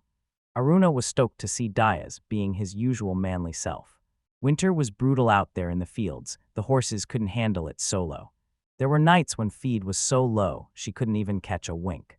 But this winter, Aruna was chilling because food was sorted and she was hyped. It had been ages since she had this much fun prepping, lucky to have Diaz as her partner. The protagonist thought about how he needed to be super careful not to let them down. Time flew by and the crew kept gathering stuff from the forest. Diaz stumbled upon some potatoes and the twins rushed over to check them out. The protagonist was shook when they started sniffing them. They could tell if they were good not by taste, but by their ability to grow. They munched on the weak ones and buried the strong ones for later. Diaz was blown away that they did this so casually. They buried them in ready holes and scattered them all over the forest. This way they could score more potatoes and even better ones each. The crew worked until break time and DS asked if there were spots to plant that would help them thrive. The girls explained that too little or too much wasn't the move. Moderation was key. The spots needed sunlight, but also some shade from the trees sometimes. Healthy trees and medicinal plants didn't grow just anywhere, the protagonist said if that was the case they could chop some trees next time, but the girls quickly shot that down because picking the wrong ones would be a disaster. Diaz was stunned because there were trees that were a no-go for cutting. He laughed because in the forest, those two were the real pros. He couldn't compete. Then Aruna decided they should gather more stuff in the forest to wrap up the day. That's when she spotted a mushroom that wasn't there before. But before she could touch it, the washroom suddenly sprouted a face and shot something at her. They spun around, shocked when Aruna fell. And DS recognized the magic mushroom. The girls warned not to breathe in the gas coming from it. The protagonist swung the axe and quickly dealt with the mushroom. Then he dashed over to check if Aruna was all right. She didn't see her. Hurt, the girls explained that this monster was the magic mushroom and released toxic gas. Even though it was dangerous, the girls assured she'd be fine soon. But it could be a bit risky now, because when Aruna woke up, she was in a fantasy world. The gas put her in a waking dream state. Aruna would be like that for a bit, but it would pass. DS ended up being the target when a rumor ran towards them, and the girls decided to take another break and start singing. Somewhere someone hears the music and feels all the F. He didn't look like someone from his race, but his magical power was off the charts. He'd be busy now and think later. He could hear the music again in the spring. Back at home, when Aruna snapped back to reality, she was dying of embarrassment. At home, they grilled the edible mushrooms with salt. Diaz praised Aruna for nailing it and said it was tasty. But Aruna couldn't even look him in the eyes since they got back from the forest. The next day, DS was with the mayor when one of them got cured. He showed the map where the temporary road was being built now. Now, Eldon would work on it from the east to the middle, and Ellie would expand to the west, where the country of Pajan was now. Ellie explained that the road would connect different parts of the village, and they could expand north to south, but DS realized that the road was not the only one that could connect the village. Realized that the grasslands for the Mii were super important, and they had to be careful. He was sure the Oni people also wanted to keep the village thriving, but for now, they'd be cautious to make sure nothing went sideways. Diaz didn't fully get it, but the Mia were trying to say. To think about what he wanted before others, and Diaz thought that the crossed road didn't seem bad at all. Diaz kept fiddling with the map still supported by the Maya. Amur soon came to say the meal was ready and they'd all eat together in the hall. She soon saw Diaz messing with the map and told him not to play with it, but it seemed he was deep in thought about the situation and agreed with her plan. DS understood they should ask the Oni people's opinion, but it felt weird not to include Aruna. It was because Aruna was part of the village crew and would step up as their chief, so Diaz had to see if anyone was down to oppose it. Then they rolled up to Zord. Never thought those mushrooms would be a hit. Learning new stuff is wild. Diaz asked to send a message to chat, but Zorg showed up right away. He wanted to catch up, but he couldn't. But couldn't spill the tea with Morrow just. Yet Zorg listened to the whole scoop about the village's new project. Then they pulled out the map and plans. They wanted to hear what the homies thought. GS laid it out that they were planning to build roads through the village and trade goods. To kick things off, if they were low on cash, they'd expand to the east, and if they raked in some dough, they'd also stretch from north to south. But they couldn't break ground without the Oni folks giving the thumbs up and wanted Zorg to know that they were all about keeping the peace and avoiding drama. Diaz knew there were still things that could stir the pot later, like the war stuff and who really owned these. That's why Diaz was hoping to score more from this and chat about the roads. Before anything, Zorg wanted to hear what the main character thought his moves were, and Deke. He figured they could split the lands in half for each crew. Would chill on their own turf, but splitting in half wouldn't let them expand the roads. So they'd make a circular plot with the village in the middle and the outskirts for the honest. The only lands would be split into 4, but they'd have free access to the roads. So it still feels like it was divided in half too. This was Diaz's pitch, but they could hit up Grant for advice later. He could scope the land from above to mark the divider right. They talked it over with everyone, and no one was throwing shade at the idea. Aruna was on board, even if she felt a bit shy looking at DS. Zork thought they were beefing, but it was the total opposite. Still, DS wanted to hear Zork's take as someone who lived there. He wanted to nail this in the best way possible, but couldn't think beyond the divider. As Duke, Diaz had the power to shake things up and transfer rights. There were other things to hash out, like expanding the grasslands for the Zorg had a lot to say, but if he were the chief, he'd take the deal without a second thought. Even if the ones were against the kingdom, they couldn't take them down, so more land was a win. They'd score big from the roads too. Depending on how you looked at it, all the grasslands would be theirs. Haruna's kids would be the heirs to the land, meaning the Oni folks would inherit the village. Zorg couldn't believe Morrow had this all planned from the jump. Anyway, since they tied the knot, this was decided ages ago. That's why she offered the precious Mia and the yurt to share the same vibe. If Zorg became the leader, then the brothers would run 2 different lands. Still, Zorg wanted to hear the deets about his gig as Duke. He'd make it all work and blow that old lady's mind. Meanwhile, Misa was hustling some items for gold coin. Misa started to move. Nereus was peeping her through Richard. He was selling some sketchy stuff that could turn the city upside down, but even if someone bit the dust, there was nothing Nereus could do to stop it. Rumors were flying about Eldon practicing fencing and learning to ride. Plus, he was looking more dapper than ever. He probably made the call after snagging that Duke title. The economy was on the up. It was a solid time to be grinding. Food was rolling in like crazy. The chef was throwing a party, Marius didn't hate this city. The food was fire, and the vibe was chill. Maybe because all the different races were mixing, everything was random and easy to roll with. It'd be a bummer to let Mesa wipe them out, along with the Empire. He'd follow Richard's orders, but the city would end up taking hits. But he still couldn't pull that off. He was deep in debt to him. Nereus respected him and was super grateful, so he was stuck on what to do next. He spotted a mom with her kids leaving. But they looked like a mixed bag. Thought she might be a nanny looking after the neighborhood kids. The kids waved at Nereus, who waved back. In the end, he threw in the towel. All this was above his pay grade. Maybe he was getting tipsy. No one would blame him for that if the feudal lord found out. About Mai's plans first, they were totally toast. Meanwhile, Juha got the news that someone was trying to wreck the city. Back at Moro's place, the chief of the Oni crew, Zorg was getting the contract ready to snag half of the claimed lands. It was just a piece of paper for now. They weren't making it official yet. It'd probably be chill when everything was set, but they had to watch their backs. No one else seemed to mind the idea, and Moro had caught wind of it. She asked for his necklace and then popped off one of the rings. That was her way of seeing Zord was leveling up to be the new chief. Now he'd lead the expedition team and run the security squad. Once the stay was done, traffic would spike and problems would pop up. They'd need folks to handle that, keep everyone safe and sound. All this chaos was thanks to DS and Aruna and the security team had. To back them up, they were kind of naive, handing over half the lands. If someone played them, it would be a mess. Zorg felt the heat from Maru's stare. Those old ones were all slick and crafty. Meanwhile, Eldon was grinding. On his fencing, but still struggling. Camelot wanted him to chill and not push too hard. But he was all about that hustle, making up for lost time. In the meantime, Diaz sneezed right after someone said his name, and the girls joked that Aruna could hug him to warm him up if he was chilly. They were totally teasing her, but it was a cute moment. Time flew by and the prep work kept rolling. 10 days zipped past, and the village was blowing up bigger than ever. On that day, the girls couldn't hit the forest. Since they'd been there almost every day, their skills were on point. With that, they gathered way more food than they thought, but Aruna didn't want to go too deep. So she ended up making Sinai and Ihan whine about being left out. DS even tried to back them up, but Aruna was quicker to shut him down. They still had other stuff to do to keep busy. Diaz decided he'd take them to the forest when they had some free time.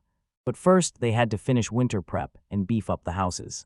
That's when the protagonist spotted Grant swinging by after ages. But Grant was all hyped up, trying to spill some tea. So the girls fed him. He was wiped from the trip. He brought some heavy letters and was ready to break it down. The letters were about Eldon, who bounced back fast and was training hard. About the new road, construction would kick off as soon as the snow melted. They got thanks from Eldon's wives and a letter for the chiefs of each race. They sent items representing each tribe that showed Eldon's gratitude. They didn't have any real value, but it was a badge of honor. Grant said he could read the letters whenever, but one was urgent. Diaz checked it out, and it was about the rat race that attacked them before they'd been caught and were getting strict training from the lion race. Now they wanted to put them on the job of spotting and dealing with shady characters, and DS had to give the green light for that kind of thing first. They were small and quick, perfect for the task, but they couldn't let them roam free. They worried the rats might come back for revenge against the protagonist later. But DS was cool with doing what Camelot's wanted since he left it in their hands. He was sure Amber would be stoked to see her race stepping up and making an effort. The protagonist was also super thankful to Amber and wanted to do this for her. Soon, Diaz decided to write a response right away. That's when he noticed Amur had heard everything during the con. She nervously thanked him for his kindness. Finally, after crashing for a night in the village, Grant headed home. Now the protagonists could get back to winter prep. They had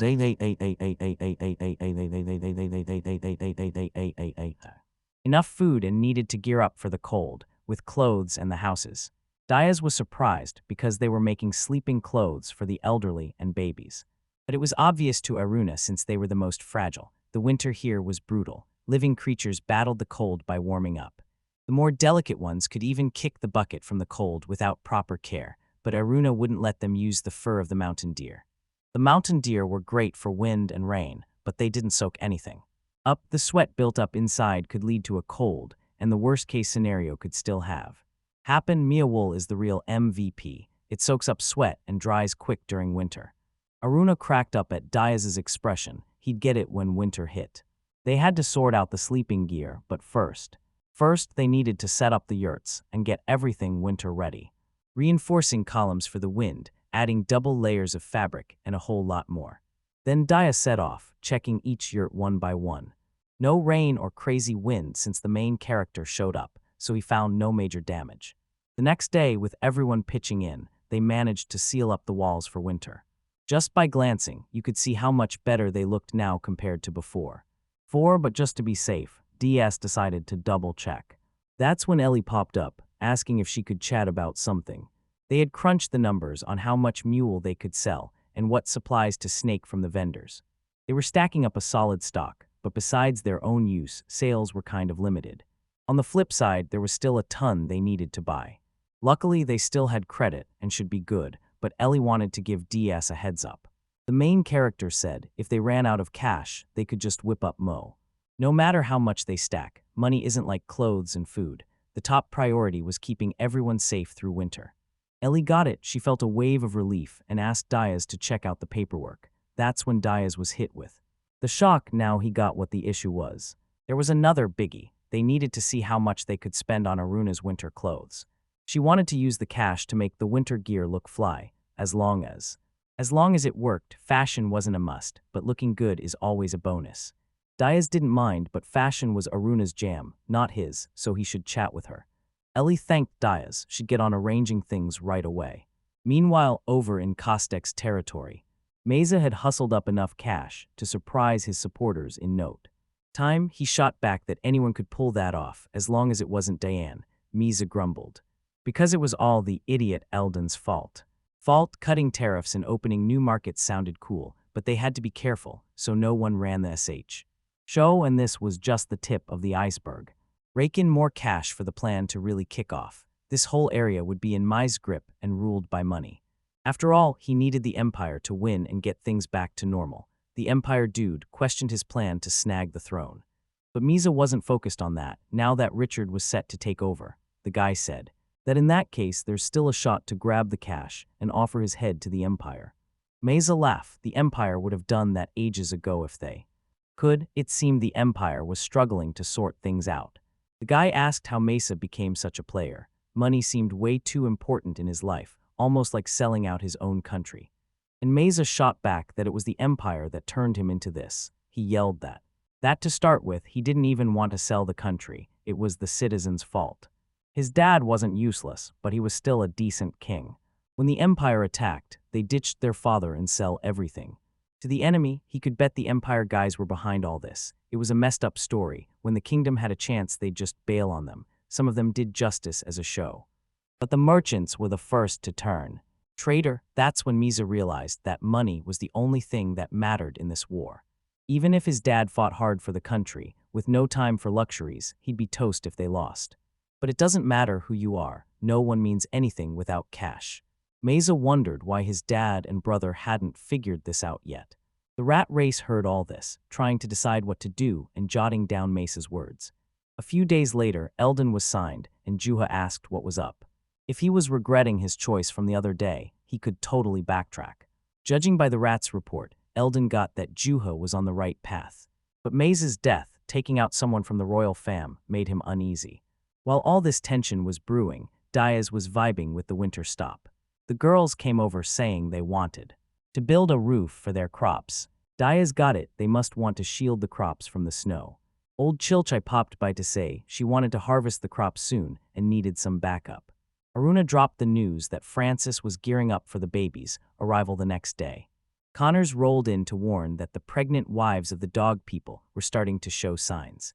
DS had a light bulb moment, realizing he needed to prep even more, since he knew nada about births and was totally counting on the women for help.